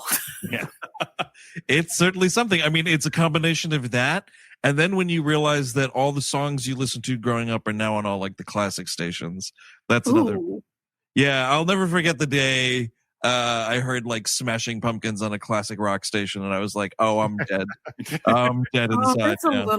That's a little weird. I'm trying to think because I'm a little younger than you guys, and I feel like I like unfortunately grew up like in the death knell of like the height and then death knell of what is that strange genre called? Is it new metal? New metal, yeah. New metal. Mm-hmm. Oh, so you were alive for that entire year and a half, is what you're saying. Yeah, but I was at the wrong age. I was at the age where I was just like, "Ooh, Hot Topic." Yeah, I'm a weirdo. It's just called 1997. Weird shit. I'm wearing Jinko jeans. The weird thing is, you're saying you're younger than 22 years old because that's how old I am. I am a 22-year-old man. Oh my god! If you heard what I called you in my head, like, but if you're 22, I'm 15, which I am not. And none of us would be doing this podcast. That's well, I think we're all young at heart here. We're engaging in substances, going on and on about Wonder Woman like we're kids at a diner at 3 in the morning. What does it say about like us as adults? Do you ever think like about that shit? I think my life is ruined. Yeah. I think every day is another fucking private tour of the ruins of what could have been a life. And I've embraced that. Yeah, I really exactly. come to embrace that over. It's no longer new to me. It never smacks anymore. It's nice. You just lean into it. I don't know. Eventually, it gets comfortable. Yeah. I'm gonna end our weird little discursive conversation on this note that I have written on my chalkboard wall in my office. Let's just ride the wave, man. Totally. Go for it, man. The COVID waves? No, not that one. Oh, not that one? No. Just like the general wave of the universe. Got like it. all high people say. Like Steve Trevor, how he flies. He feels the wind. We'll get to this flying shit. Because I was like, what? That's kind of where we are because he's just like, I am now the wish stone. And he makes a wish that his company is much better than it used to be. The guy who yelled at him in front of his kid, he winds up like being like, "Don't you wish I was more successful?" Like, yes, I do wish you were more successful. I'd be like, I wish you were the fuck out of my office. What I wish. That's what I'm wishing in that moment. I think he says something about he wishes that the scam was successful. Yes, because that's how the feds like show up at this guy's office immediately and get him arrested. Some sort of tax thing or something. So then basically his next thing is he keeps looking at this article of the new king of crude, who is this guy from Cairo whose name doesn't matter because he's barely a character. So that's where he goes, and Diana's like, we have to go talk to Maxwell Lord. I guess he's in Cairo. Better go there. And I'm like, why is any of this happening? Like, no. I just don't think I need this globe-trotting element to it because it doesn't add anything. We just get into racial stereotypes. And it doesn't make the movie feel any bigger. Yes, that they went to CGI Egypt for a few minutes. You know what I mean? And this all looks like trash, by the way. The only thing I could think of, because it is, I was screaming when I first saw this, but the only thing I can think of why they felt they needed this was because it is a backdoor for Black Adam. Yeah. The line he said, the Emir of fucking Egypt, the Emir of Egypt. Okay, whatever. But I almost did a Pesci there. Whatever. Like, he says, I will regain the Bianian Empire or something like that. Bianian or something like that. That's Black Adam. Oh, is really? Nobody cares though. No. Well, they do because they're setting up a Black Adam movie. But they're already making that movie though, man. You don't need this fucking. We'll see. Like they're making that Flash film. We'll see. They've been making that one for a while. You say they don't care, but they clearly do. They always do this shit where they're setting up. No, you know what? Things. You know what, Chris? The reason I'll push back on this though is like when those setups happen, and I don't doubt what you're saying, but like when those setups happen. And they're doing it for to get the larger audience excited about something, it has to be way more point blank than a random fucking reference to a character that not many people give a shit about. Like that is so just a passing reference. Like no lay person like me was like, the Black Adam movie, they're doing it. Clearly not, but like these movies are now made for Easter eggs. True. Like, are you a Black Adam head? They definitely. I'm not a Black Adam head. Easter eggs for who? Like with this movie specifically, because I'm like, there's like, if you're besides a certain cameo mid-credit sequence appearance we can talk about later. It's not like they're like catering to Wonder Woman fans, which I keep going back to the question, like, who is this really for? Like the DC fucking chuds who live in the sewer who are obsessed with the Snyder Cut? Yes. But because what happened with Justice League? It happened. They care. They care. Chris has a certain point here because I think that Easter egg is for someone watching this again after Black Adam happens. Yeah. Yeah, and getting some thrill out of the connective tissue that they're imagining. True, but I feel like this is just it's a twofer here. Sure, you might set that up. I would have never known, but you also get Max Lord taking this guy's security detail. Yeah, and then they go on the road with them, and it's just a setup to recreate almost shot for shot Raiders of the Lost Ark. That set piece with the trucks. Indiana Jones with the whip, and now we got Wonder Woman with the whip, and she's under the truck. Yep. Trevor's crawling over these trucks. It is also, I mean, we do have to mention that he does ask that he wants to have the sovereignty of his land and no more infidels can show up. And it's like, we don't need this geopolitical element in this film, period. No, not at all. Not in a movie where a grown man is making fucking wishes every 10 minutes. So do I need this horse shit in this movie? I also love, I mean, again, so Diana's like, we have to go to Cairo because that's where he is. Oh, if only we could get you on a plane, but you don't have a passport. I'm like, this guy has to have a passport. He's 40 years old. He lives by himself. Yes, that's such a good point. Like, I didn't even thought of that. And I've seen this stupid movie 3 times. You can tell I was texting during the last time. I was like, not paying attention. But that makes me wonder about, like, was this whole thing where it's a body possession always exist? Like, that's a good call. That's a weird thing to miss because, he would have a passport. You're totally right. He's a grown man. I mean, you know, most people have passports, but it's only to do the invisible jet thing, which we smartly got around it last time, but we had to do it this time, and it is so. So she makes up not makes up because they are in the mythos, but she is just pulling, and we're told that her wish to get Steve Trevor makes her weaker, right? She's more mortal. She's bleeding now, but she's pulling powers literally out of her bunghole in this movie, left and right. And I'm like, bunghole. Dude, her like sitting in that jet, like when she's getting ready to do it, and he's like flying, and he's like, "What are you doing?" And she's like, "Oh, my father used to play with magic." And she's like, she looks like she's playing an invisible fucking accordion, getting this mojo going or whatever. I was like, is this really like how you did this? Like, I know it's not at all, but like, she looks like she's starting a bad lawnmower. Yeah, can I just have a side note explainer, very brief? The invisible jet is really not used anymore because Wonder Woman gained the ability to fly like as part of her power set in 1987. So you don't really see the invisible jet. That is very much a part of her earlier iconography. Wow, I cannot believe I can rattle that off that easily. It's always the joke with Wonder Woman, right? It's like, oh, the invisible jet. And like they didn't do it in the first movie, but they had to do it here for some reason. Isn't it though? Is there a joke somewhere? Maybe it's in one of those abhorrent Batman or Justice League movies.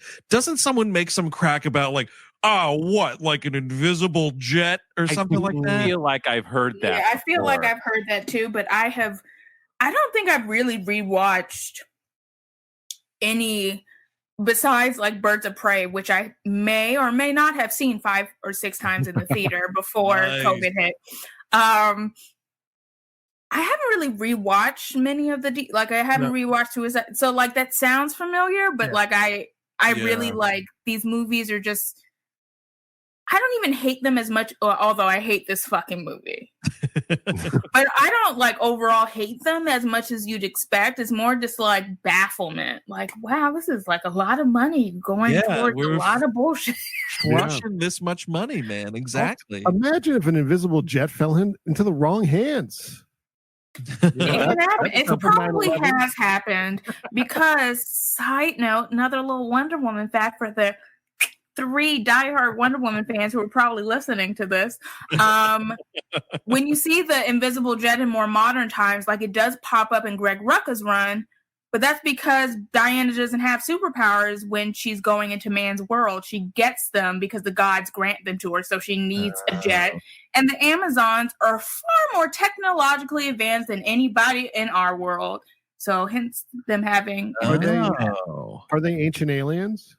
You know, there's probably going to be a storyline in the future in which they are ancient aliens, but no, they're not. You know what? I can say that with authority. A story about ancient aliens, way better than grown adults making wishes. It's better than, well, I wish this plane were invisible. Oh, now it is. I have done that with my magic. Oh, no, Steve. It is like the whole world is a birthday cake. He's about to blow out the candle.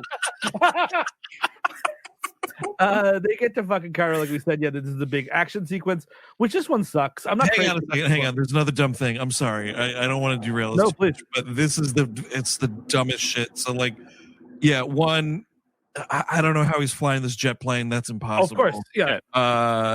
2, I don't know what an escalator is. He's flying a fucking jet. Exactly, and he's just like, what? Yep. Here's fuel. Got it. Okay. And engines over here. Got that. Okay. Because like he needed to do a thing where he's like, I don't know, this button, and a missile launches off and hits the fucking, he hangar. could probably not drive a car.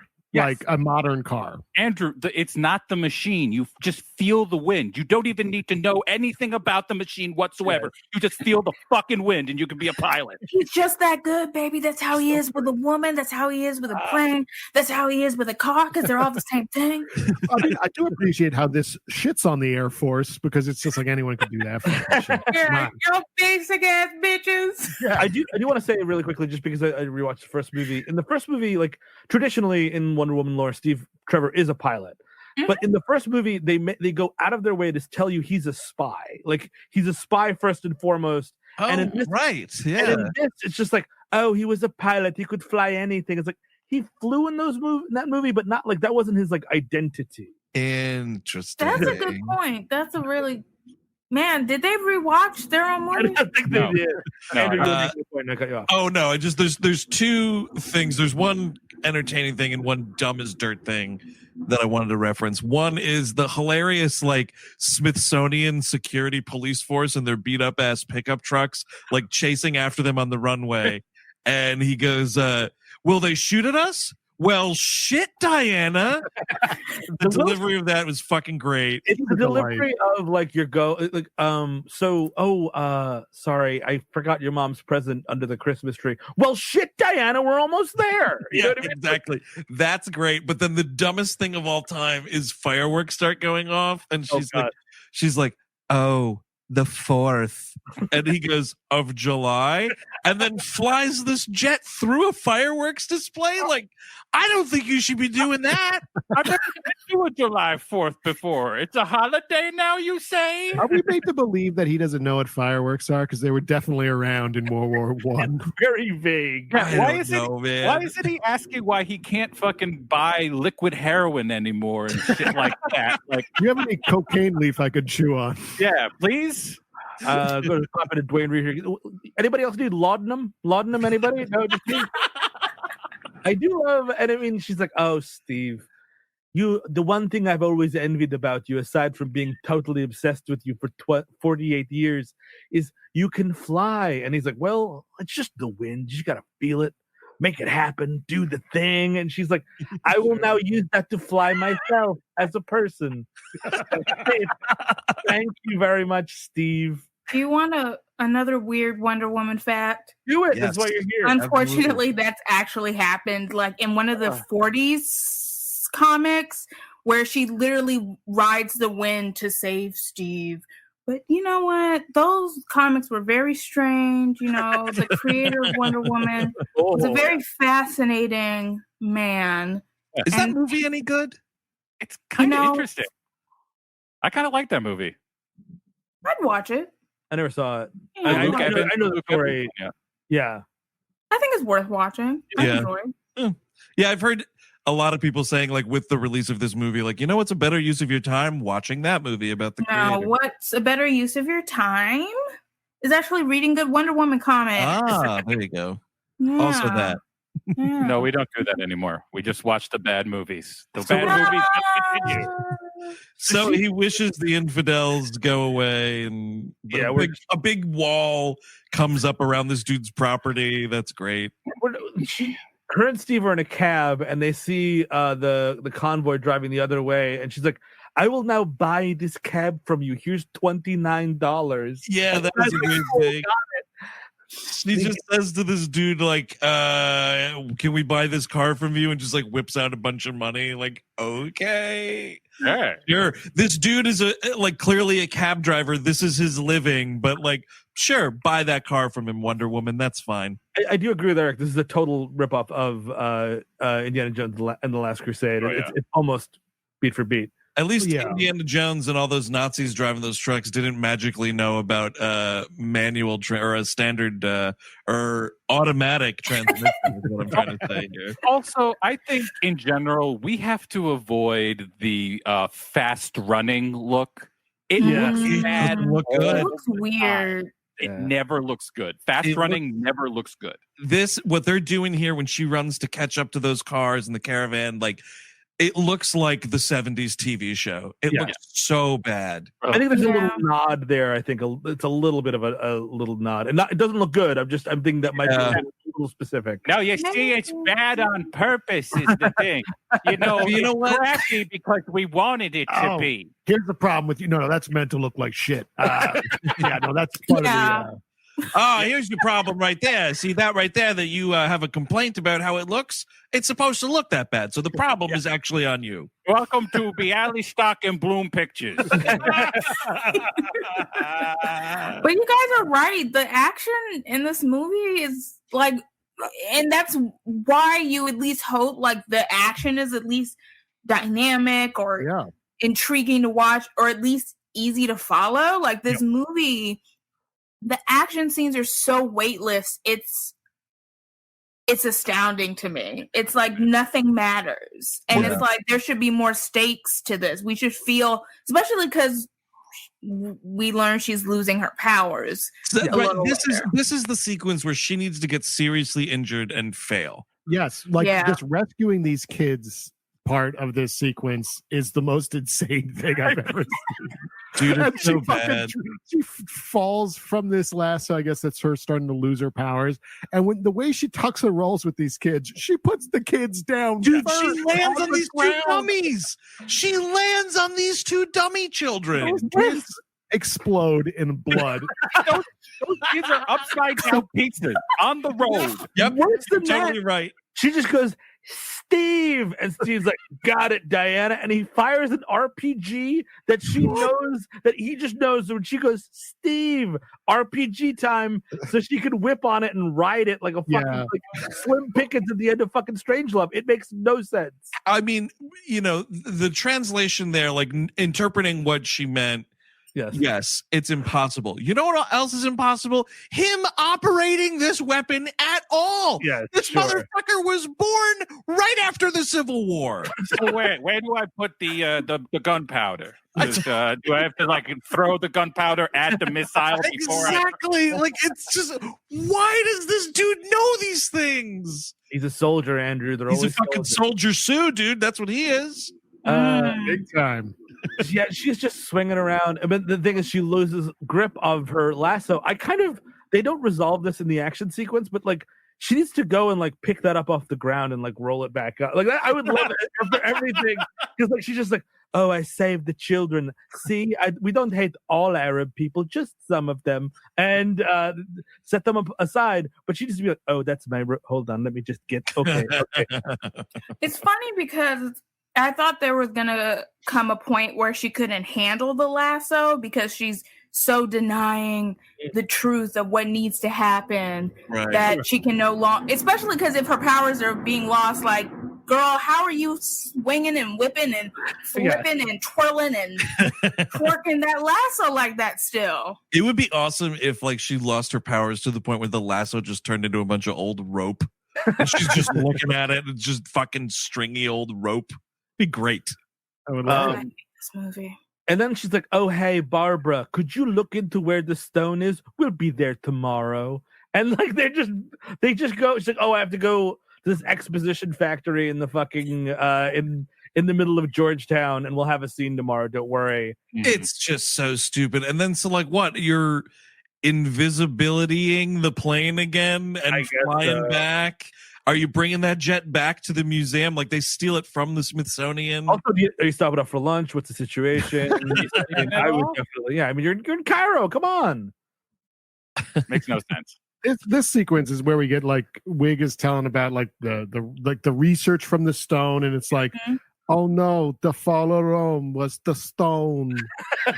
Every civilization that ended was the stone. Yes, it's like the Mayans, the Roman Empire. Oh no, it was made by a bad god, the god of lies, the Duke of Deception. But there's no. That's what, when they said the Duke of Deception, all I thought about was the fucking Stevie Wonder song, Sir Duke, because why not? I was more entertained thinking about that fucking song than watching this movie. I totally feel you. We must talk to a Mayan. My God, this whole fucking scene. Wait a minute. Wait. Poor Ravi. What the fuck is going on in this scene racially? There's some weird shit happening here. The civilization ended, but I found one. I found one, but he's not really, but his great grandfather. So yeah, sort of whatever. We're doing some blood science shit, I guess. Anyway, he's got this book. Look at the book. There it is. There's your answer. Goodbye. It says your name is Frank. Are you really a mine? I'm like, yeah, fuck you. What do you want to see, my goddamn birth certificate, you weirdo? Yeah, it's just weird. I'm just like, what's happening here? I don't understand. Why does he have these dreadlocks? That gave me real fucking Jack Black and I Still Know What You Did Last Summer vibes. Yeah. So just one moment, Eric, because this is a very important message for Hollywood. If you're going to do this shit with dreadlocks, y'all motherfuckers better at least make them dreadlocks look good, because that shit was ugly as fuck and that's offensive. It was a bad racist Halloween costume is what that fucking wig looked like. Looks like a mop. I apologize. I just I agree. I was just going to say that, like, eliminate this character and give Wiig a little more to do. Like, now she's got the book. Maybe she is smart instead of just being a dumb lady at the office. Yep, exactly. But she's also like helping Diana, and like, is she good? Is she evil? Is she whatever? Well, this is where the turn starts happening, because this is where, you know, Diana starts figuring out like what they have to do to stop him, and she starts. This is one of the funniest fucking parts of this movie, and again, unintentionally hilarious, but this is incompetently made, so much of it is laughable. When they're having this big scene and Wiig starts wigging out, and she's like, you know, like, no, like, why would we do this? Why would we renounce our wishes? No, like, you can see like the fear of like, oh, if I renounce my wish, then I'm just back to being my old mild-mannered self, blah blah blah. They are filming Gal Gadot like talking to Chris Pine about something, and she turns back and Kristen Wiig has vanished from the scene. It is the funniest thing. And even like Ravi Patel's like looking around his own home, like, where did that other woman go? Like, it is so dumb. She's Batman. Batman's right out of the scene. It's ridiculous. And this is when we start saying monkey's paw a lot, and I feel like you can say it once. Like you can just be like, oh, it's kind of like a monkey's paw, and like everybody knows what you're talking about. Chris Pine says is that one time, and that's all it should be right there. It never leaves Ravi Patel's garage. So then it's like, I guess, and you know, we cut back to Pedro Pascal, and he's like making all these wishes. He upsets his son, and he's like, there's a big montage of wishes he's making with a minister with some guy from Iraq who's like, Iraq needs to defend herself, and it's like, could we just leave the Middle East alone for 4 fucking minutes? Movie.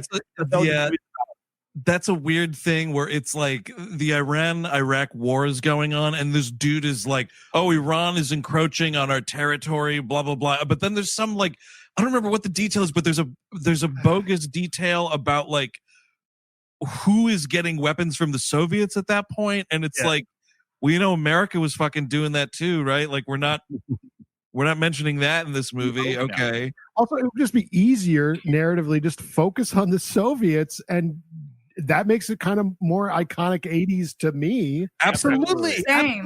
We did not give a shit about the Middle East in this way in 80s movies. So like, if you want to do that shit, absolutely, man, do either that, or you could do China, maybe. Or you either dig all in and you make Rambo 3, you know, and she's like, this is dedicated to the brave fighters of the Mujahideen. Oh, can I tell you guys something? Please. I've never told anybody this before. You've never seen Rambo 3? I don't think I've seen any Rambo movie. You're that's probably fine. good. Yeah, First one's good. Okay. The first one is good because it's like veterans being shit on by cops and shit. And then by the time he gets to this newest one, The Last Blood, it's just like, actually, we're all right, Nazi fascists. We should go kill the cartels in Mexico. Like, just let's invade Mexico. That's his plan in the latest one. Oh God, that's gross. It's really I think the first was a legit great movie. Yeah, it's an incredible movie. I'm still not gonna watch it. No, the second one is not that great, cool. but you're fine either way. Watch it or don't. So he wants to go meet the president, and that's wait a second though. Is that what you were going to say, Angelica? You were going to admit to not seeing Rambo movies? Yeah. Or were you going to say something else? No, I was just gonna say. No, because I interrupted with "You'd never seen Rambo 3," like making a joke, and then I thought I derailed what you were actually. No, I have legit. I don't think I've seen like clips and bits. Sure. But I've never like watched one of them. Clips and bits are all you need. Yeah, just watch Hot Shots Part That's D. all men are good for. Speaking of which, even the fact that like all the Steve did was this. No, just my beloved Steve.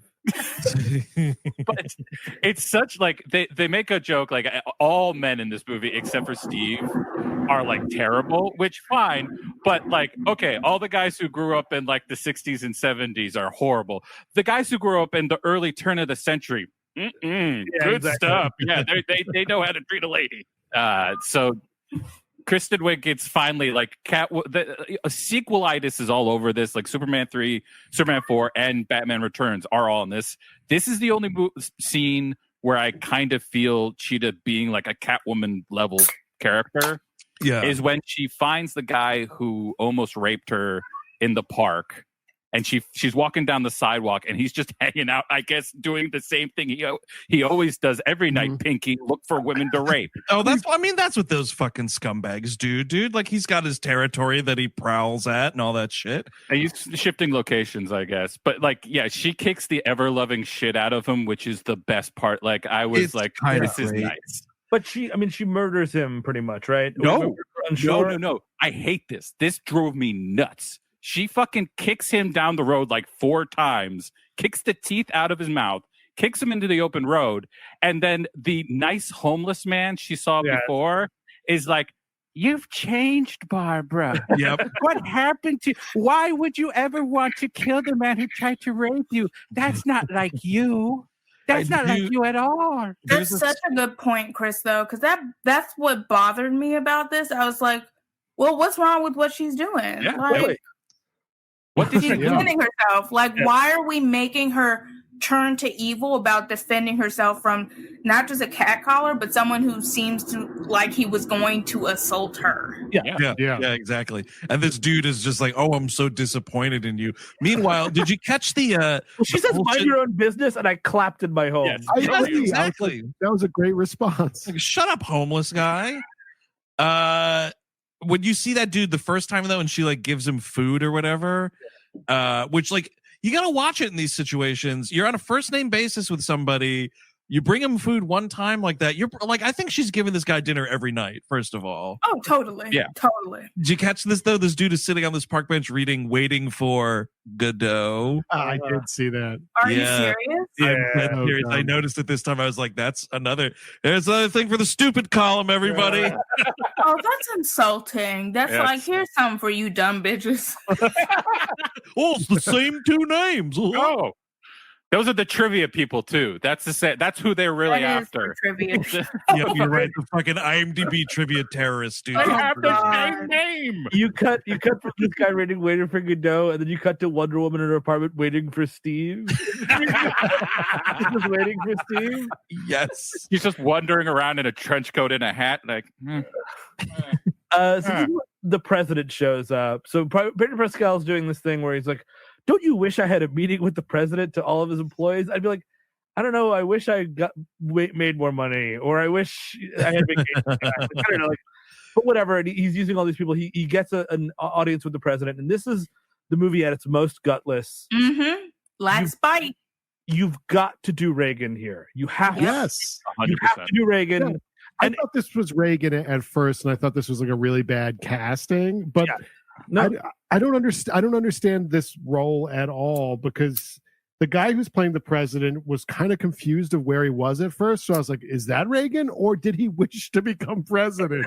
I wish I was president of the United States. Or pick up like a cartoon mouse, but or you got it. Is Reagan inside that body? Mommy, I want to look like Brian Regan's dad. Dude, I mean, he just looks like stand-up comedian Brian Regan. I don't know who that person is. Are they white? No, it's about as white as it gets with that guy. I'm gonna draw my black card, because black people have that, right? Yeah. But like, I don't know. You have to have the guts if you're doing Wonder Woman 84 and we meet the president to say something about Ronald Reagan. Exactly. Hopefully negative. But unless you're like Call of Duty and you fucking worship his dick or whatever. That bitch, he's burning in hell. Absolutely. Yeah. Oh yeah, dude, he's cooking up for all eternity. Absolute shit. And his wife too. She was a piece of shit too. Fuck her too. That's why we joined drugs on the war on drugs, and we won. Fuck those fucking white people. Fuck the Reagan, and fuck this movie for not having the ovaries, cojones, whatever you want to call them. Yep. To actually put Reagan in the chair, so it would at least have some sort of something to say. Maybe. And could have gave him the chair. The electric chair. Oh God, yeah. Hey, I like the way you think. Ride the lightning. We'll get to that later. What substance? What they have him do though, as the president, like his wish is clearly something Reagan would have wished for anyway. So it's not outrageous to have Reagan be like, yes, you know what, car salesman, I wish that I had more nukes.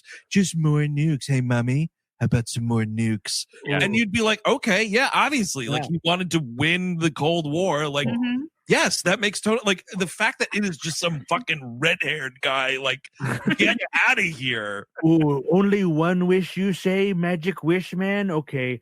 Is it AIDS to kill every person? Or is it the crack epidemic to destroy? Oh, I don't know. There's just so many wishes I could make right now.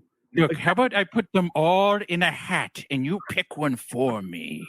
Anyone who's not like me is dead. How about maybe that? Like, you know what though? What would be taken away for him is fucking getting out of that assassination attempt scot-free. Like, you can have your more nukes, but you will be murdered in the street. Dude, that guy had the right idea, and I bet you that would have impressed Jodie Foster. Is all. Absolutely. Like, if it happened, she'd be pretty impressed. We gotta say this is joke, satire, and parody. You know what, though? It would have been totally wasted because that dude would have just wished for Jodie Foster. That's true. That's true. That's Damn true. it.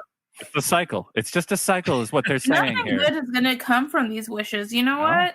If there's That's- anything I've learned, wishes are shit. But maybe if I hop to a different universe, I'll have a better chance. Yeah, There we're we go. just gonna figure out how to do that. Then Yeah. then we're set. That's what I'm doing. Mystical planes. We got to get there, and not Yeah. airplanes, but like planes of reality, right? Actual, Yeah, yes. exactly. Fly a mystical plane. Oh, God. Fly anything. Also, Ponald Pagan gives shows off their Star Trek system that they have here. Star where- Wars. Yeah, well, that's like it's. Oh, Is that's this your joke? like Okay. Star Wars? Yeah. I'm like, fucking, come on, everybody.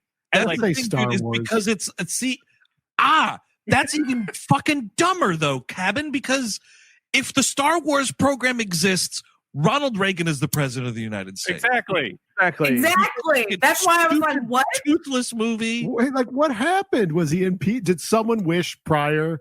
I wish Reagan wasn't in the fucking White House. So then this dude, who might have been, I don't know, some congressman, just suddenly appeared in the White House. Or is it this series of like weird janitors keep becoming the president because they keep making the same like, oh, he's the president. No, he's the president. No, she's the president. No, he's the president. Now that's someone that could clean up the country, Steve. A janitor, absolutely. Yeah. A good janitor is But always, yeah. it's hard to find. Like the last movement is Pedro Pascal now has this super beam that's going to allow him to touch everybody all at once because that's what he wants. Because for some reason, and like they keep saying, and I get it, the 80s, and that's sort of the moment is like, don't you have enough? But now it's like, oh, if I can. He even says, and I only caught this the second time. He's like, I can wish my health back, wish by wish. So it's like, so that's kind of his motivation here. This is the big, I guess, fight scene in the White House, which isn't very good. And I'll tell you what's a better one: X-Men 2, motherfucker. Yeah. Yeah, totally. Absolutely. True. It's ridiculous. I mean, this whole fight sequence in here, it was stunning to me rewatching it this afternoon. I fucking fell asleep. I just flat out fell asleep watching the action sequence here. I like that Chris Pine grabs a sword and Yeah. she's just like, no, Steve, you can't. You killed the Secret Service with sword. It's not their fault. It's not their fault. Like, you know what, Wonder Woman? Like, these people are trying to shoot you in the fucking head. Yeah, girl, what the fuck are you doing? Like, Did you're she have like trained as a warrior. Like, you. Right. She You're doesn't being have a basic bitch. Like, what's it doing to you? Oh my god! Does she, Angelica? Does she have a like Batman no kill policy? Is that something that comes up? Oh, that's an front argument for a day. Because obviously, there's an example of Maxwell of actually snapping the neck of Maxwell Lord. Right. And so people love to bring that up. They love, and they have made her at times very Xena the Warrior Princess light. So she's very bloodthirsty and willing to kill. So depending on the Wonder Woman fan, I think personally, this is my opinion, does not have to be your opinion. She's willing to kill, but it's her last resort. That has to be something you can't use.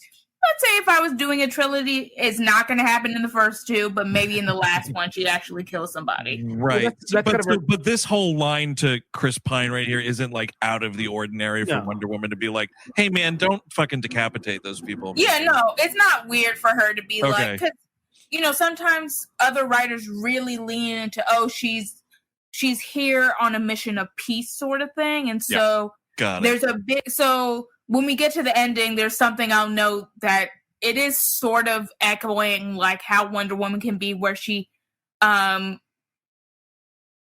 of like bows herself to the person she's fighting with in a way, and is like, I can show you the truth and you can move beyond this, or I can kill your ass sort of thing. Right. So it's not like complete, oh God, but this movie is shit. In this scene, it just sounds like, Steve, there can be no stakes. Stop, Steve, there cannot be stakes. Steve, your dick used to be curved. I don't know what's happening. Steve, quick question. Weren't you circumcised last time we tangled? Oh, but uncircumcised is like a little transformer. It just comes out.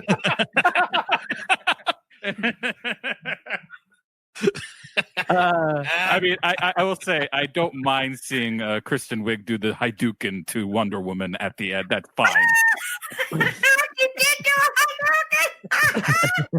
They fight. It's kind of on a certain level because Wonder Woman puts her wrists up, and usually that would knock a hoe out, like every hoe, like a god, a demigod. Which I thought this movie could have gone in that direction because they keep hinting at gods because of the language of the gods is on the inside of where the crystal base, but she never translates it. We talk around who the god is, but we never mention. I mean, we say Duke of Destruction, but like, who's gonna know that besides like people who read comics? So it's not like someone's gonna be like, "Oh, let's link to Ares. That's one of Ares's bitches who just always did his bidding." But I know that. Where are we with this stupid movie? Well, they're about to have their first fight here because she's like kind of fighting with the Secret Service and like Pedro Pascal's security detail guys and whatever, and I guess Pedro Pascal a little bit, and then like right when it's all about to be over with, like Cheetah bursts into the room. She also just walks into the White House. Apparently, everyone's getting in real easy to the White House this day, and she's just like, "I can't let you do that, Diana." Is like her line. Like she wants to hold on to the power. So we have a big Cheetah versus Wonder Woman fight where like you can't. I mean, they're throwing each other. It's not as bad as the final fight where it's also nighttime and you can't see shit. Yeah, this is still like you cannot fucking follow this editing at all. We should say that now she's wearing a cool cheetah jacket with spikes on it. That sort of something. Ugly. No, I hate this fucking outfit so much. I even wrote it down in my notes. I'm so glad you mentioned it because I was like, ew, these patterns are like not patterns, but these textures are so contradictory to one another that it just does something weird to my eye. I get what they're going for, but it does not work for me. And she maybe looks like a St. Mark's gutter punk. Which could be a fun interpretation of Cheetah, like a cheetah who like came upon learning about the Amazons and shit from some weird shit and just some random. I mean, I would take like a true gutter punk, but this is like Hollywood version. This is too clean. It's gutter punk mixed with like a model from Andy Warhol's Factory. Ooh. Yeah. Like the coat, like a Twiggy. The coat is very fancy. Like everything else is a little jagged. The coat is very fancy. I know it's fur, but like. So it'd be cool if Wonder Woman objected to the fur. That's the whole. I have to pour red paint on you. Oh my god, I would love that. Barbara, what has happened to you? You've lost your humanity. Meat is murder. What are you doing, Barbara? Barbara, don't you remember the Smith song? Oh, has it been written yet? Actually, I don't know. So they go fuck off in a helicopter. The bad guys get in a helicopter. Because now we're just like teaming up. Like I believe it's Air Force 2, is it not? It is.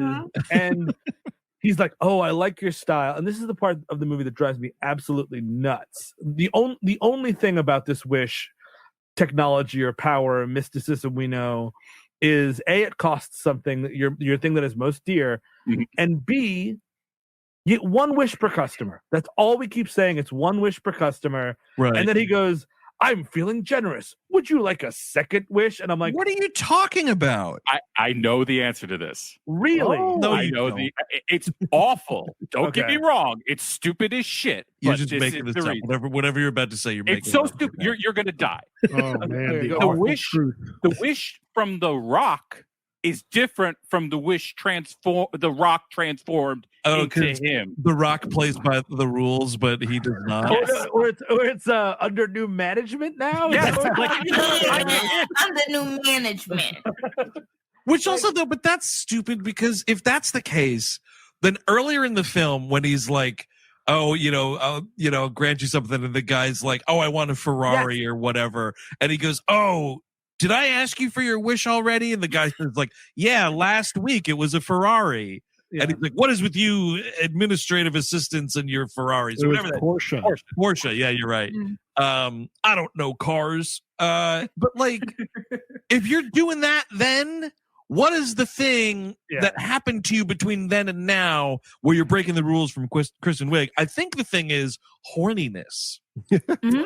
Wow, that was better than my explanation, which was, wow, there's shit people making this movie who don't give a fuck about the movie they're making and don't care about the character whatsoever or the universe they're supposedly building. So who gives a fuck? You're probably more right than I am. She's like, you know what? I want to be an apex predator. I don't want to be second to. I don't want to be like anybody else, like anything I ever before. I want to be a person who's a cheetah now. Yeah, I want to be like actually all of my body to be covered in cheetah fur that will make someone throw up. I want my fucking genitals to change. I want my reproductive system to be totally cheetah-like because I'm a fucking maniac. Why are you bringing it there? Why are you bringing it there? I have literally been reading Wonder Woman comics since I have been like 12. And I have literally never thought of that happening to her. Oh my God. That's how it happens, man. Sorry. It's literally like, yeah, I want to pop my pussy like a fucking like Mr. Mistopheles. Well, that's the thing, dude. She looks like fucking Taylor Swift in Cats, and it's outrageous. So there's nothing about the genitalia in the comic books. Nothing about the differences between. It's like she be like hitting up some other villains and shit. Like there's a moment where she teams up with Reverse Flash or one of the evil Flashes. And who's run? God, I've read so many Wonder Woman comics recently, like reread them, so they're all blending in with my mind. So I'm like, yeah, she was probably fucking him. And I was like, but he's human, so I guess they have to work out somehow. So maybe she still has a badge. Vagina? I don't know. Costume, dude. That ain't a costume. That's fucking for real, dude. Whatever's going on down there. But she has fur. She's like a cat person. So there may be some, like, maybe this is really graphic, but maybe when you get inside of her, you realize, oh, this is a little different. Oh, that could be. Yeah. Like Sabretooth, there'd be a good pairing. There you go. Right? Oh, there's a sharp turn there. Oh, boy. Okay. Oh, no. Oh, boy. Sharp turn. There's also this moment in Justice League Unlimited. Uh-huh. Where like Cheetah's flirting with Batman and Batman is flirting with Cheetah so he can get out of this trap he's in. I remember this. And it's kind of hot. At least it was when I was a kid, and I was like, "Ooh, this but is then Batman weird. was like, "It'll never work because it'd be just like fucking a house cat down there." No, he was kind of like, "Man, I like cats." He's like, "Oh, okay, all right." What? Yeah, I had Catwoman. Now let me have Cat. Am I ready to go there? Am I ready to go all the way to my fantasy's end? Am I a fucking crazed billionaire that desperate that I will fuck a cat now? And at the same time, fucking Catwoman is fucking Man-Bat. And she has gone all the way through her. Yeah, you're totally right. But like, doesn't that make sense for Bruce Wayne that he would be fucking he'd be fucking like aliens once he was really 100%. Deep in Justice League shit. I feel like he'd be doing some bonker shit, but he would always come back to Selena Kyle because I truly believe they are meant for each other, but they both be fucking other people. That's the whole thing. That's how my run would go. Well, Scrap the Batman thing. Bruce Wayne is fucking aliens. Like, you get that much money, you just fuck aliens. I honestly believe that. Oh my God, you're probably absolutely. That's what SpaceX is about. It's SpaceXXX. Yes, I have to find a way to go see my girlfriend. So somewhere out there, someone in the middle. Yes, and definitely aliens have fucked astronauts that went to the moon. You won't tell me otherwise. I believe you. I fucking believe you. We set up the armor here, which I think is kind of stupid. I'm not crazy about the armor. I don't think it works. I know where it comes from. It's from Kingdom Come, which rules. I've read that one. Brazil. Yeah. And I love how Alex Ross was like, "Oh, they used my design. I guess I won't get paid for that." And I'm like, "Yeah, no, dude, sorry." Yeah, you ain't getting no money from Hollywood. I'm sorry. It's always that thing where it's like when the movie starts, it's like Wonder Woman created by William Marston, and everyone's like, "Wow, that must be really nice of DC to really like." No, he sued the shit out of them, and that's how that works. Like, you know what I mean? Yeah. No, none of these comic book companies are like, you know what? You gave us such a great gift. Here's some money. We want to put the created by. Like, no. he sued the fuck out of them. That's yeah. Same with the estate of what's his name with Superman, where like every Superman appearance now says by courtesy or whatever. The Siegel estate. Yes, exactly. Yeah, it's really interesting. And it's like, oh yeah, they sued the fuck out of your ass. Because comic book companies are bonkers. When you think about it, they've been holding on to characters for like 80 fucking years. Sure. I'm sorry, but we need to like overhaul copyright law. It's something I think about a lot, actually. Because you do something cool shit with them as opposed to them living under one thumb. Exactly. I mean, imagine like Wonder Woman disconnected from these men. Dear God, what I would do with Wonder Woman. Damn, she'd be fucking. My Wonder Woman fucks. It would be like Sherlock Holmes. Everybody would have a crack at it, which would be kind of cool. That'd be fun. Why not? I feel like y'all motherfuckers want to say, oh my God, these superheroes, they're like modern day myths. Well, if they are, bitch, then why can't I write about them? Yeah, that was actually the weirdest thing about Twitter was seeing people drag fucking Johnny Appleseed in the name of Marvel. Like Paul Bunyan and Johnny Appleseed. What? That they said, ask anyone who Spider-Man is. Every kid can tell you, but no one knows Paul Bunyan or Johnny Appleseed. The new American myth is the MCU, and it's just like you are fucking brainwashed. Yeah, man, that is some delusional shit, I have to say. And also, like, nobody's making money off Johnny fucking Appleseed, dude. They should, man. Johnny Appleseed fucking rules. Appleseed extended universe. He was planting more than fucking apple trees. Ooh, hot! Right? I like it now. Okay, Johnny Appleseed, planting apple trees and laying pipe. Yeah. I guess you can call me. I guess you could call me the Johnny Appleseed of fucking cats. Oh God! And this movie is like Cats, but like not really, but sort of, but giving you a taste. Cats. Yep, that's exactly right. It's so like if you could take this for the last 15 minutes of this movie, and you don't throw up looking at it, you might be able to handle a dozen of them in the film Cats. Can I say I fucking hate this? The thematic imagery here is horrible. Like the Kristen Wiig, who is obsessed with like animals, the natural world, and like so obsessed that she actually wants to become part of that, is evil and corrupted, and as set against this woman who has like military grade, super military armor, weaponry, like the industrial thing. I don't like this look. Yeah, I really find that disturbing.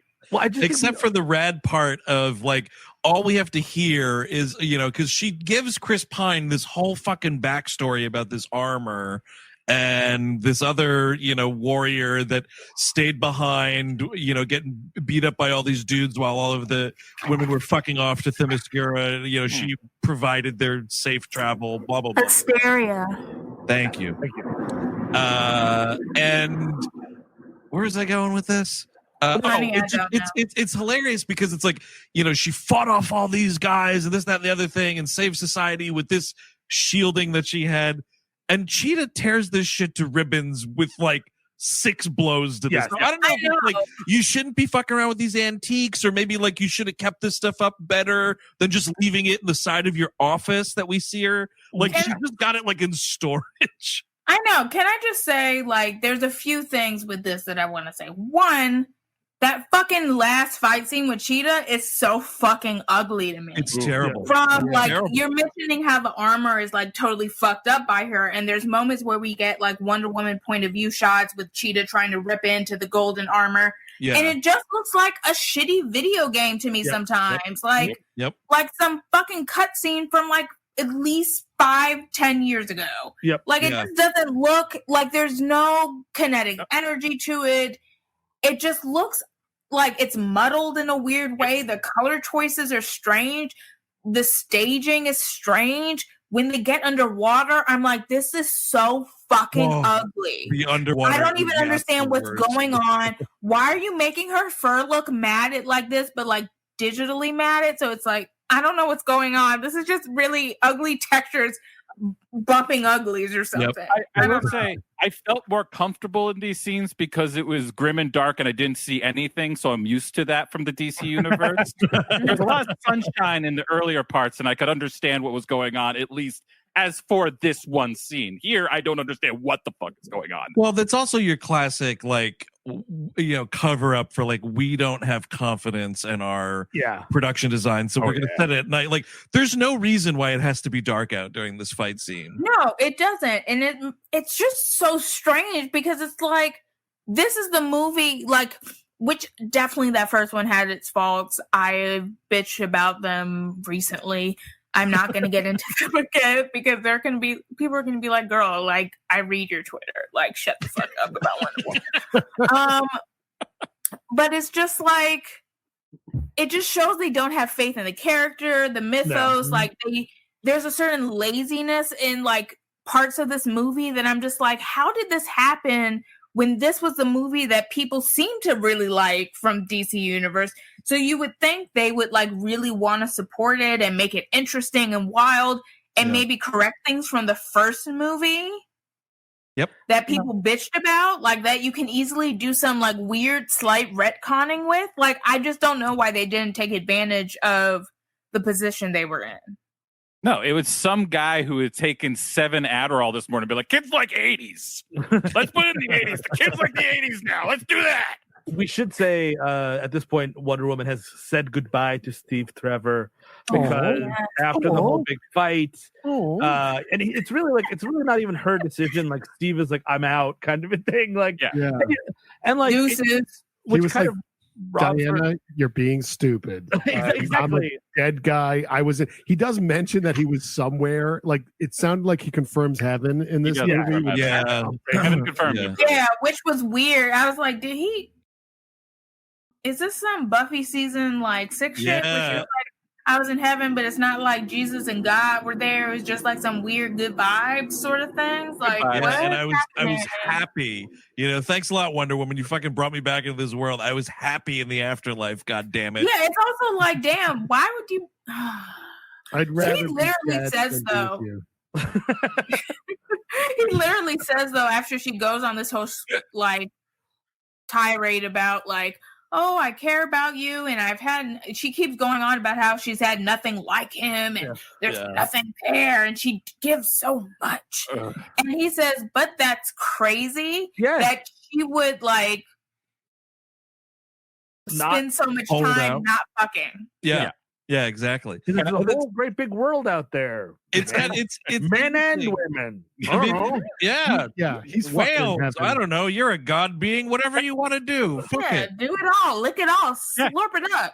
Take a taste from everybody's plate. It's fine. Nobody cares. Quick question, Diana. Do you have a mirror?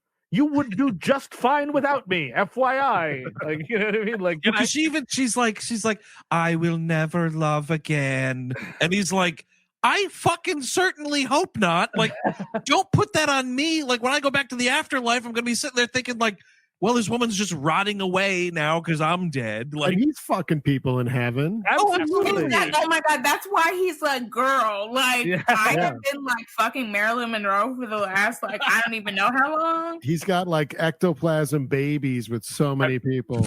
Like, he's like all of them, everybody. he is kind of dumbfounded though. He's like, you were what? Oh, I didn't think we were.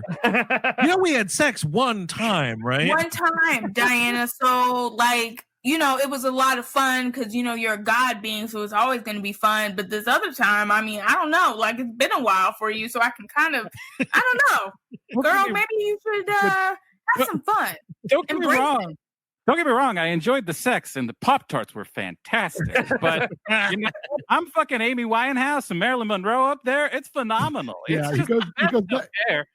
goes back to heaven. He's like, oh, Jesus, you wouldn't believe this. And I'm talking to Jesus. Man, this fucking girl is so obsessed with. She brought me back from the dead. She brought me back from the dead for real. And it's like James Baldwin is like, wow, like, what the fuck? She wants the deed, the dead. It'd be great if the first line in the movie is like, "Why are you obsessed with me? What? Yeah. Why are you like obsessed with me?" That's like pathetic. Dude, it would be great if like, because also there's like dubious explanation as to how he tracks her down. Yes. Initially, it would be awesome if like she accidentally bumps into him, and he like somehow gives up the ghost that it's actually him, and she's like, "Wait, Steve?" And he's like, hey, baby. And she's like, "Steve, how long have you been reincarnated?" "What? 3 weeks? And you didn't track me down?" That'd be awesome. He's like, "Oh, cool. Second lease on life." Oh, I'm not going to fucking I talk wanted to about see what Wonder my Woman. parents, what happened to my parents, my sister, my cousins. Like, I don't know. I got other shit to worry about here. Yeah. I went to the supermarket and they have these things called Pop-Tarts. And they're like, I can't stop thinking about them. I'll be honest with you. That's what he's doing. He's going back to heaven. He's just having sex with Pop-Tart. Telling God. Jesus about Pop-Tarts. Hey, Jesus, you got to try these. They're like pastries, but worse. Andrew, why did you put that image in my head? Because I am literally seeing Chris Pine pumping into a strawberry Pop-Tart. You know that would be like one thrust, though, and he would destroy that bakery. And then it would be like, oh! Like, break apart. So wish apocalypse is happening. Everyone's going yes. ape shit, and then like Diana's like so upset because like her boyfriend is now gone, and like literally, it's very much like that scene at the end of Man of Steel where everyone's screaming like, "My God, help us!" And she's like crying, and then like she kind of just fucks off out of there. Like she like is doing the super run thing, and like the blood she had on her is gone because like she's got her powers back, and she like lassos her way out of there. And this is when she's like, I guess I now will learn how to fly for some reason, which she does pretty well. And then she says, and to Chris's point, the thing, she learns how to fly, whatever. I know it's canonical to the story. She cannot whip off of lightning bolts, ladies and gentlemen. That doesn't make any sense. No, it doesn't make any sense. It's been 2 hours and 5 minutes, and now she's doing this? Yeah. Now she's pulling this shit? Can I just say, though, if that looked cooler and felt more epic and they leaned into the moment more, I think I would have bought it.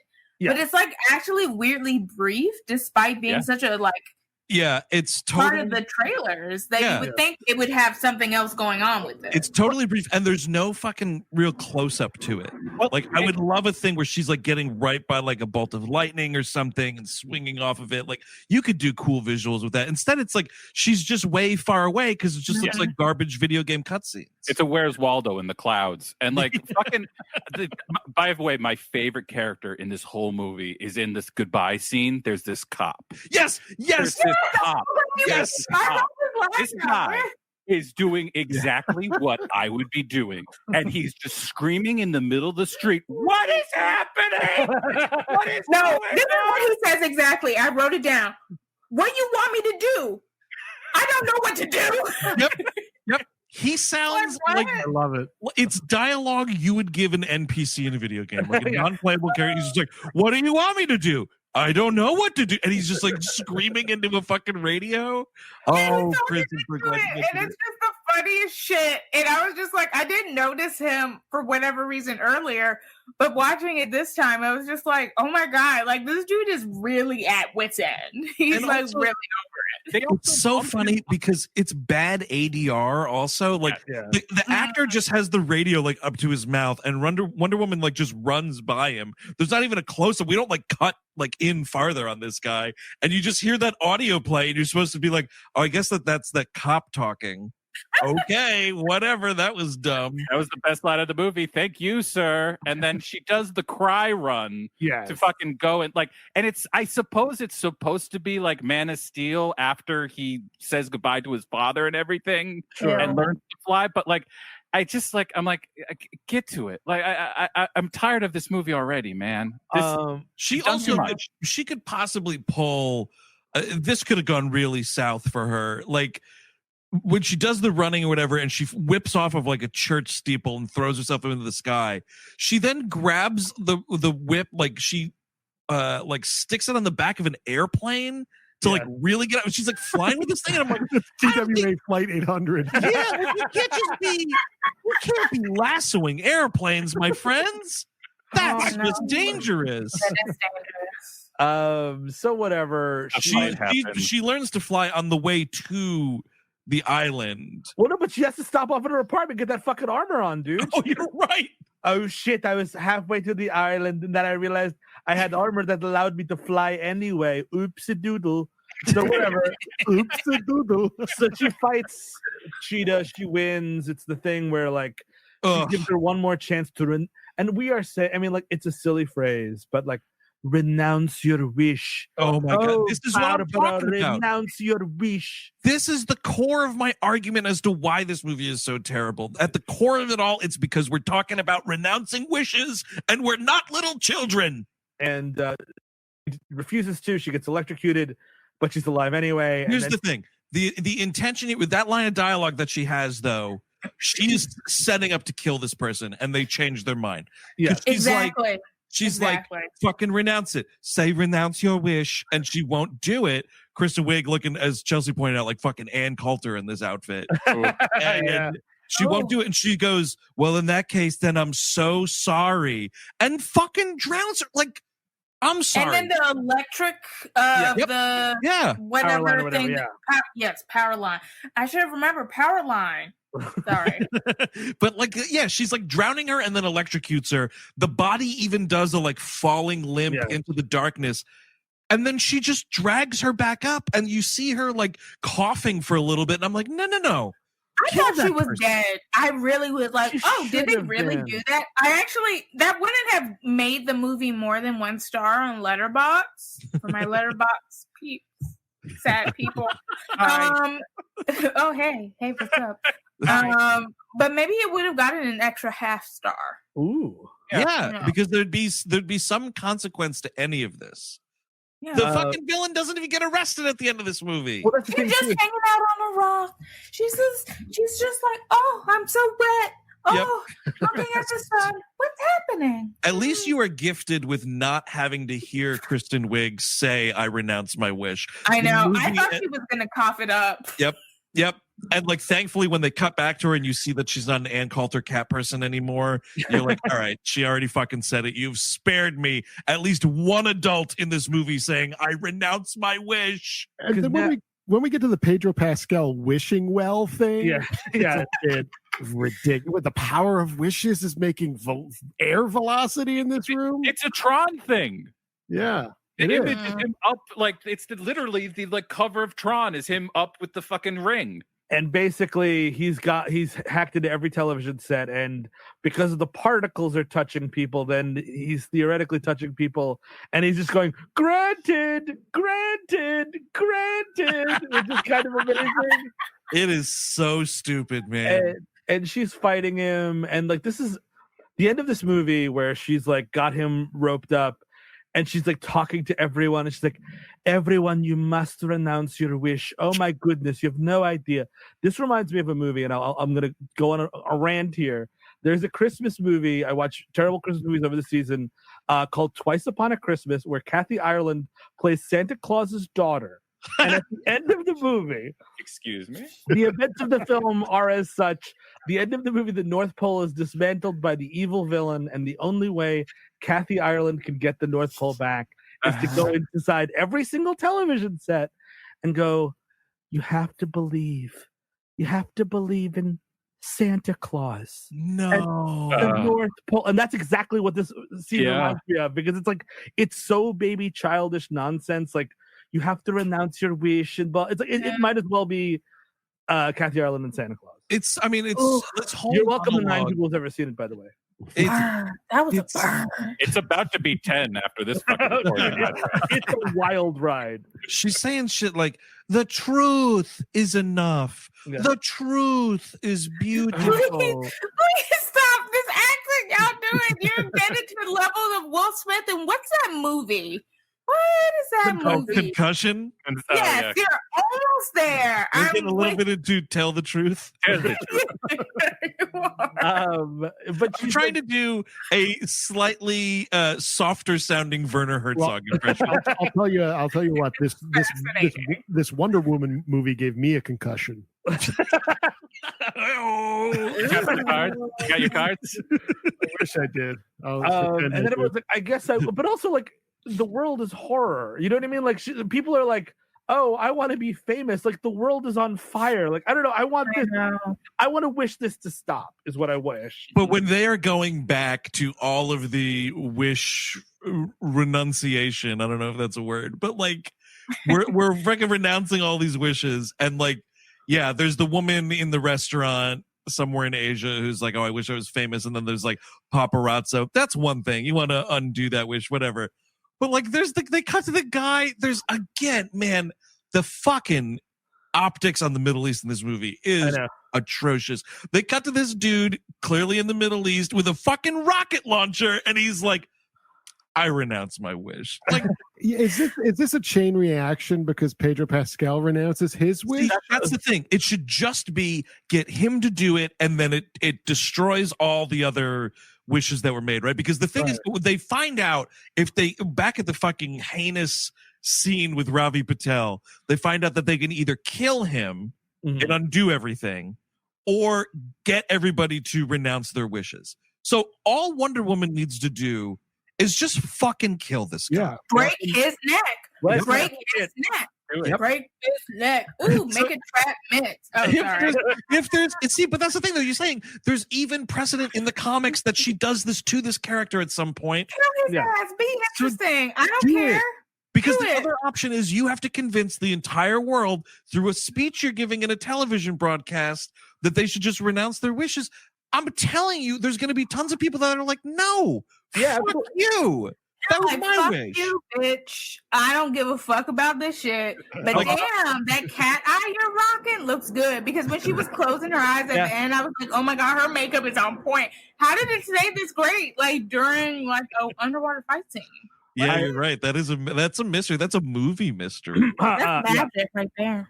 Yeah, I'm gonna renounce my wish there. I wished for a horse cock and it didn't work out the way I wanted. So just call a double oopsie on that one there. Renounce this horse cock situation. Yeah, it turned out the only way to get the horse cock is I had to actually just become a horse. Yeah. Oh my God. But that's the thing too with the monkey's paw. Like the whole point is it's chilling because you can't renounce that shit. Like, you know what I mean? Like at the end of the story, when the fucking dead son's pounding on the door, it's like, oh fuck, what hath we wrought? Not like, oopsie doodle, I renounce it. Yeah, they should have made it more complicated to renounce the wish. Like, there had to be some weird thing they could have done. But again, they didn't think. This movie is shit. The story is shit. The acting is shit. The blocking is shit. I also love the too little too late. You see his horrible childhood to like sympathize with this guy. Where his mother is beaten by his dad. I was like, this is so fucking craven to me. And I didn't mention this in my review, but I'm sorry, but that's actually kind of disgusting to use that to gain sympathy or interest in a movie at the very last minute. As someone who actually watched their mother get beaten by their father, fuck you. Fuck these filmmakers. I'm sorry, but that really pissed me off this time around. It's so cheap. And like you went the whole movie without showing domestic violence, and the movie's not about domestic violence, so then don't do it. It makes no sense. In a movie this weightless, to put something in like that is just like, it's like you're fucking somebody and then somebody throws cold water on you from behind. It's like, what the fuck is happening? What? And then they follow it with him being shamed by pissing the bed. And then I totally detached from reality. Like, I'm just like, okay, I don't know what's going on now. Like, I'm just gone. Here's the thing, and this is a wild notion. Maybe in these movies, you can just have villains that you don't need to sympathize with. He's a bad guy. Isn't that fun, though? I love a good villain who's just like, I'm a villain. Fuck you guys. I want what I want. That's how I would be. If I was a superhero, I'd probably be more of either a John Constantine or an outright, like, just like terrible villain who's just like, fuck it. You know what? Let's do this. Let's do this shit, bitch. Let's fuck shit up. Money. Like, by definition, I'm a superior being. Like, fuck all of you ant people. Exactly. If I had any powers whatsoever, the world would finally pay. Wow, I'm scared. It would. Please don't hurt me, Eric, when you get powers. I lived with Eric for quite some time. I've heard his plans. Not bad. No. See, you'll get used to them. So whatever, he does renounce. He realizes his son's in mortal danger, and he's like, "Oh no, what have I done? I have to save my son," which is Alistair, whatever. Alistair. He renounces his wish, and he just kind of runs off. And Wonder Woman's like, "Thank you for killing half the population.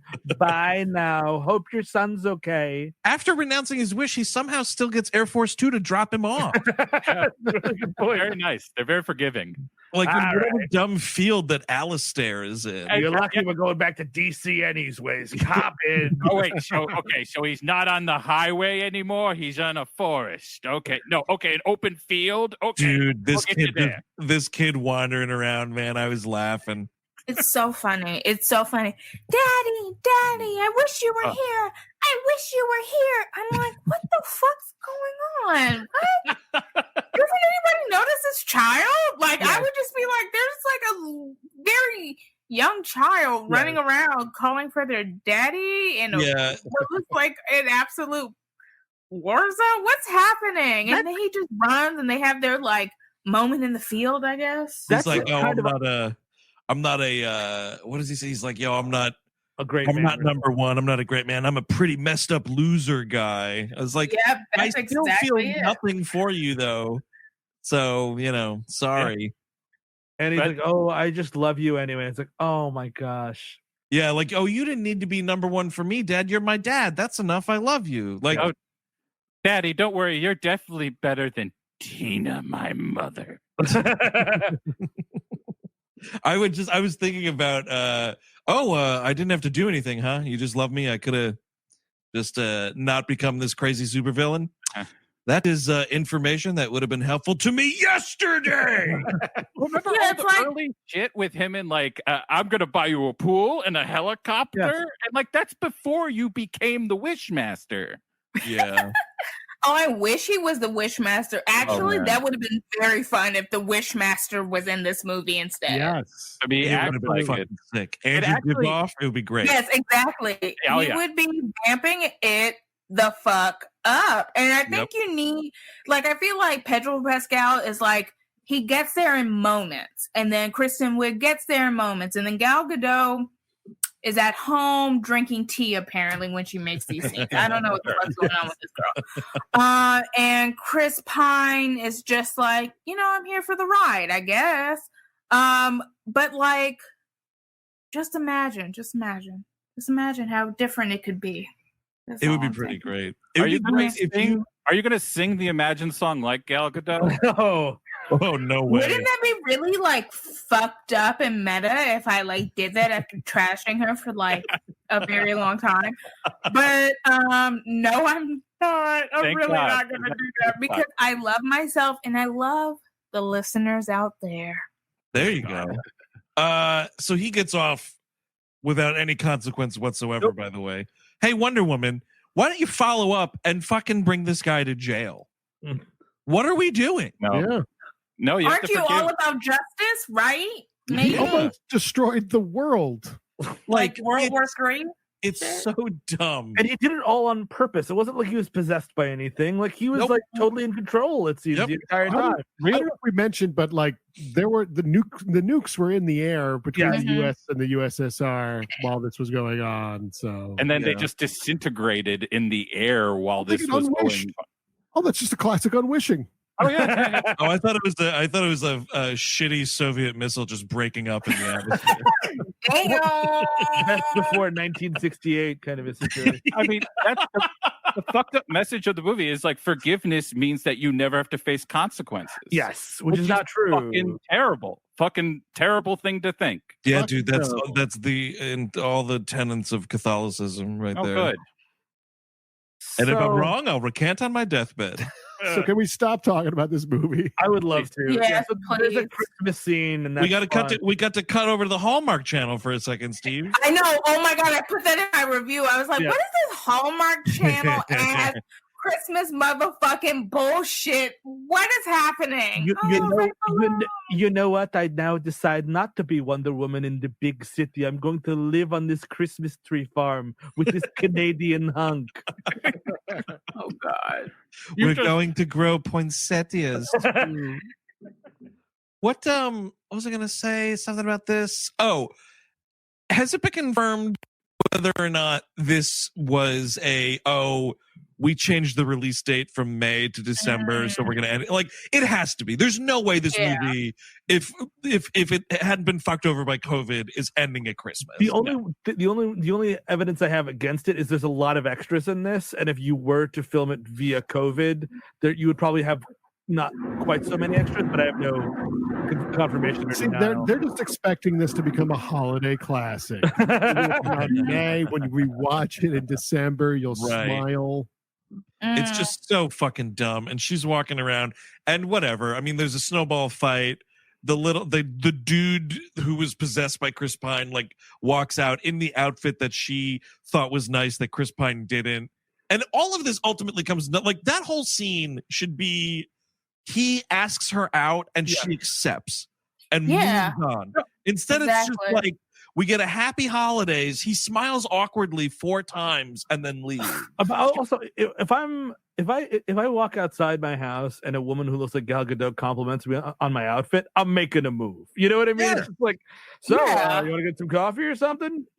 Exactly. Right, And I'm sorry, that's like how you show progress and growth of your character and how you flub that on top of all the other incompetence. Like, that's just basic writing. Like, it shows they don't care. They don't care about this character. They don't give a fuck about her ass. Literally the last thing she does on screen is make a guy happy. And they put a button on that. He's like, you just made my day. Credits. Yeah. It's not even in a fun way making a guy happy, though. It's not even fun. No, it's not. Trust me, I know. We haven't we've sort of touched on this, but the weird optics of women in this movie and what it's trying to say is just really disappointing. It's just you've made your female superhero all about this man she fucked once in World War I, and it's 1984. Did you guys think about how weird that looks? That she's that obsessed? Yeah, it's a weird idea. It's a weird idea that would be lessened if this dude asked her out at the end and she said yes. If you want to start your movie with oh shit, she's really hung up. Steve Trevor died tragically. Whatever. It's weird that she's celibate, but whatever. If at the end of it, assholes though, you're celibate, what the fuck, dude? Fucking is amazing. It is, but still. Yes. You can be celibate for all sorts of reasons. It shouldn't be celibate because some guy fucking laid pipe 70 years ago and it was so awesome. That's exactly right. That's exactly right. It's not the celibacy. That point. Yeah. It's not the celibacy. You're right. It's the reason for the celibacy, which she had 1D 70 years ago during the big one. And it was the big one. Right? Yeah, she had a big one during the big one. That's And it was just bad luck that she was dating Archduke Ferdinand when that all set off. Oh my god! Yeah, she had, hold on. Let me look this up really quick so I can get this right. You looking up whether or not she had sexual intercourse with the Archduke Franz Ferdinand? As a Wonder Woman expert, I don't know the answer to whether she did. Put that in your version, Angelica. No, I was going to say that she had sex a Michael Caine ago, but that was 90.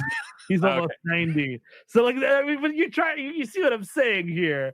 Yeah, years is a long time. Measuring units of time in Michael Caine is something I really like. Okay, good. Oh, the Civil War was 2.5 Michael Caines ago? I love it. Oh my god. Oh, I was about to say something so dark. I was like, when will my people enslave? How many Michael Caines? Oh my god. Jesus. Yeah. All right, last thing, we got to do it. Linda Carter cameo. Oh god, that's right. So much shit. Oh, the thing is, the movie is over. I mean, I understand Linda Carter is a legend in this field and all that stuff, and she's really important to people a lot older than us. You know what I mean? I totally get that. And like having one movie without her might be a problem for some people. You put a scene where she's Diana's boss and she's like, Diana, I need those tomorrow, and you know exactly what that is. Like that's fine. Or like she's a crossing guard, or maybe she helps Diana at some crossing guard. she's weaved into the story. The story doesn't have to stop. This is kind of weaved into the story a little, right? Wasn't she the one wearing the armor that went back? She's still alive, and she's in America now, I guess. Yeah, I guess. Yeah, so. no accent, notably. I don't know. I think maybe they were like, so Ms. Carter, what we're doing in this film franchise is because we have Gal here playing Diana. We need you to talk like, nope. No, I will not be doing that. To be fair, she was like, that was the birth of Themyscira, that she even had to fight man. That's like Sparta and shit. So that's many Michael Caines ago. That's like, I don't even know, like several dozens of Michael Caines ago, really. Like 20 Michael Caines. Does anyone know if they added this afterwards, if this was something added on? Didn't we just talk about that? Eric, I think what we're losing is because I noticed we kind of circled back around plot wise, and I know somebody's going to call us out on that. I think we're losing our minds and we're old. Yeah, but like also like those things are true. Credit to give Linda Carter like looks bootleg. It looks completely different from everything else. It's like because it has to call it out and be like, it's Linda Carter. It can't just be the elbow nudge. But the funniest, you're right. But the funniest part about it is the first thing you see right after we fade out. Yeah, it's like a special appearance by Linda Carter as whatever the fuck, and you're like, I know, I just saw it. It's the last thing I saw before text took over the screen. You see, it's so dumb. And she like a fucking pole falls down and she grabs it and puts it back up. And this. The funniest part of this is the other lady who's like, honey, take the kids. I have to ask this woman something. Excuse me, ma'am. Where did you learn how to do that? You're like, shut and then up. The way just to be like, oh, it's just like a position of weight or whatever. Just say you were in the circus, lady. Let's move on. That'd be a good one. I like that better. I was in the fucking circus and she walks away. It is so dumb. She also does because the thing about Linda Carter in the television show, right, is when she turned from Diana into Wonder Woman, she would like spin around. Yeah. Mm-hmm. She very much does the pirouette turnaround when this woman like taps her on the shoulder. Sure, man. She definitely does it. I was like, this sucks so hard. And nothing against Linda Carter, but it's just like, I already sat through a 2.5 hour bad movie and that didn't fucking move the needle. I get it. I just don't know, like, other than tipping the cap, like, is it because they just put Wonder Woman on HBO, the original Wonder Woman on HBO Max? Oh, synergy. That's what I have to imagine. Like, that's the only way I can think about it is like that, or my God, a year from now, a season order for My Drunk Aunt Asteria on fucking HBO Max. Like, that's like.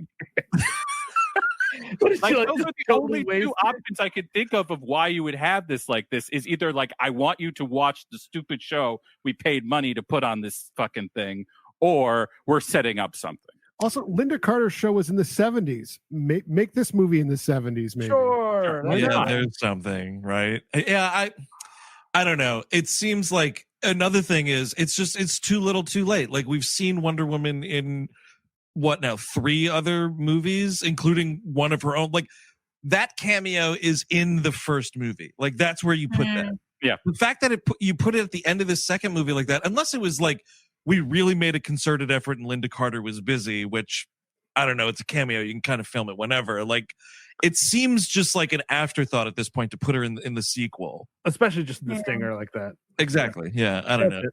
But that is Wonder Woman 1984, directed by Patty Jenkins, sort of. We'll do some parting shots here. Angelica, we will start with you as our Wonder Woman expert. Would you recommend it, right? That's what we got to ask. Oh, right. You know what, Steve? It's been so long since we've done one of these. But I guess in this case, the writing's on the wall. But anyway, yes, Angelica, would you recommend this movie?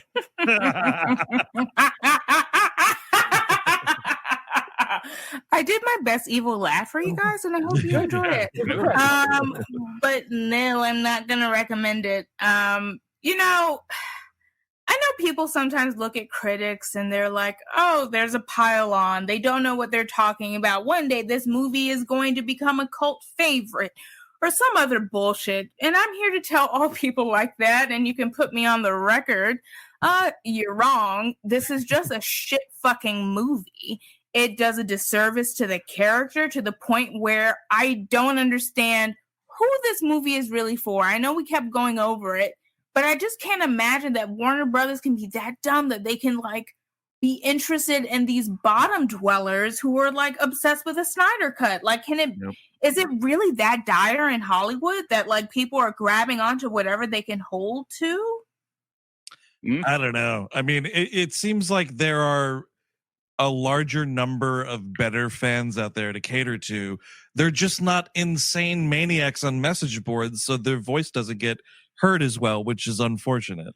It is unfortunate, but I want to say also thank you for indulging my Wonder Woman fetish obsession. Fetish, maybe. I don't know. Hey, it's all cool. We are happy to have your knowledge and expertise in all of this, and you know, weird fetishes is what this show is all about. Hell yeah. I guess. Steve Sadek. Sure, I wouldn't recommend this. I think it's actually one of the more, and again, I really did want to and tried to like this film. It's one of the movies I was really looking forward to this year. I was like, oh, cool. I like that first one. And again, I think that first one still holds up. I hold out hope that there is another good Gal Gadot Wonder Woman movie ever going to happen, possibly. This is one of the more bafflingly bad sequel decisions that I've ever seen. It just takes everything that you liked about the first movie, just totally gone. Here's hoping for number 3, but yeah, not for me. Totally. Chris Cabin. Oh my God, no! It's so, you don't understand. It's so bad. It's confusing on all levels. And like I don't want to bring politics too much into this, but I gotta say, and we didn't hit on it, the fact that like Gal Gadot is in the IDF and they have Egypt have a partition up. Yeah. To fucking separate him. Like that is so fucked up. I can't even talk about it. Like I would go on for 3 hours about that alone. It's killing me because I read something today and I wanted to recommend it. It's the Slate article. Roxana Hadidi, I think is her name. I may have shared her work. She may have mentioned me in her piece. That's women coming through for each other. I read it today and it's great. And it talks about Islamophobia in this movie. It was such a better way than I could ever articulate it. It's kind of why I was dodging it in the conversation. Yeah, but her piece is fucking so spot on with all of it. You should definitely read it. And sorry, also Kevin. For please. Also for this movie to be about forgiveness after what just happened with HBO Max and Warner Brothers, maybe fuck you. Maybe you fuck me in the eye hole. Maybe that. Fuck this movie. Fuck this movie. Totally. I hate this movie. I mean, that's a good point you bring up, Chris, just about the whole Warner Brothers and the end of theatrical distribution on the line here is something we didn't really wade into, but that's fine. This is long enough as is. So my parting shot here is it's okay to like a movie, and if you like this movie, that is totally fine. But to me personally, it's a real number 2. Let's see. I will say, I mean, because Steve, I think you were right to bring up at the start of this that we have seen a lot of like, oh man, jumping on the bandwagon. That's not what we're doing. No. So much so, and this is how I can prove that. The discussion about whether or not to include this as the WLM Best of 2020 episode on the Patreon for this month was going on like right up until we saw it, because we were like, we had such high hopes for this movie that we were like, no, it would be great to be able to talk about a great big movie like this. And the fact that it was such a disappointment, not on a quality level, like the quality of the movie is bad, but the disappointment and the drop in expectation also fueled this. Like, it's not just a knee jerk, like everyone's piling on. Like, I'm bummed that this movie fucking sucks. And I watched it twice now, so I can double confirm that it totally sucked. Yeah. And frankly, the fact that like it's the same creative team as far as I can see now, that have been greenlit for the third part. Like, that's terrifying. Maybe Patty Jenkins won't have time to do it because she's doing Star Wars stuff now. That's true. I'm terrified of that. I'm terrified of her Rogue Squadron now. At first, I was kind of excited. I was like, the Wonder Woman 1 was decent enough. Maybe she can bring that to Star Wars. And now I'm like, no, please don't. Yeah, I mean, I don't know. It's just going to be a lot of like holding our breath for these properties. But then, also like, like Angelica said, like, let's just go and read the books instead too. Good idea. Yeah, totally. I think sometimes it's just like, maybe it's okay to not get it from every medium. Maybe for a while I only have this one medium where these stories work, and that's totally okay for me. Can you recommend, Angelica, that the one that you were talking about that was really good again with the Cheetah origin? Okay, so that one I was recommending was specifically Greg Rucka's Rebirth run that began in 2016. Which has alternating art first by Nicholas Scott and Liam Sharp, and then by Bilquis Evely comes in to replace Nicholas Scott. The art is very important to the story. It's amazing. I actually just wrote a tiny letter recommending 10 different Wonder Woman stories to read in the comics. So if you want to follow me on Twitter at Angelica Bastién, you can find that. And I often rant about Wonder Woman, even when it's not Wonder Woman movie time. She's kind of like also Keanu Reeves to me, and nobody else will notice this but the people here. But Keanu Reeves poster in my bedroom, John Wick Chapter 2. Excellent. Well, this was great because you already got the plug stuff out of the way, so I don't have to ask that. So we can just say thanks for coming and hanging out on our first episode of 2021. It's always great having you on, my friend. It's great seeing you. We get the advantage of we're doing this like on a video stream here, so we can see everybody, which is cool. Yeah. But thanks a lot for hopping on. Oh, it's cool. Come on. I don't know. I'm just like looking at my hair, looking at how like janky my setup looks, and I'm like, oh my God, I can't believe I talked for over 3 hours. And on that note, I think we should wrap it up. Did I cut you up there? Did you have something else? Nope, not a damn thing. Let's roll the fuck out. And on that note, we are going to sign off this first episode of what will be many in this hopefully better year of 2021. This was Wonder Woman 1984, directed by Patty Jenkins. Steve Sadak, do we know what is on the docket for next week's Worst of 2020 episode? Yeah, it would be the movie that was going to be this week, but this movie sucked so bad it knocked it out of its slot. It is Doolittle. Ooh, RDJ in Doolittle. Yeah, see, you only have to do this 1 week. We just keep going, Angelica. I'll pray for y'all. That's my last message for everybody listening. I hope you have a beautiful 2021. Knock on wood, dear God. No. We'll see what happens then. But we will be looking forward to the next time you join us on the program, of course. But until next week, where we get wild and crazy with Doolittle, I'm Andrew Jupin. Steven Sidak. Eric Siska. Chris Cabin. Angelica Jade Bastién. Take it easy.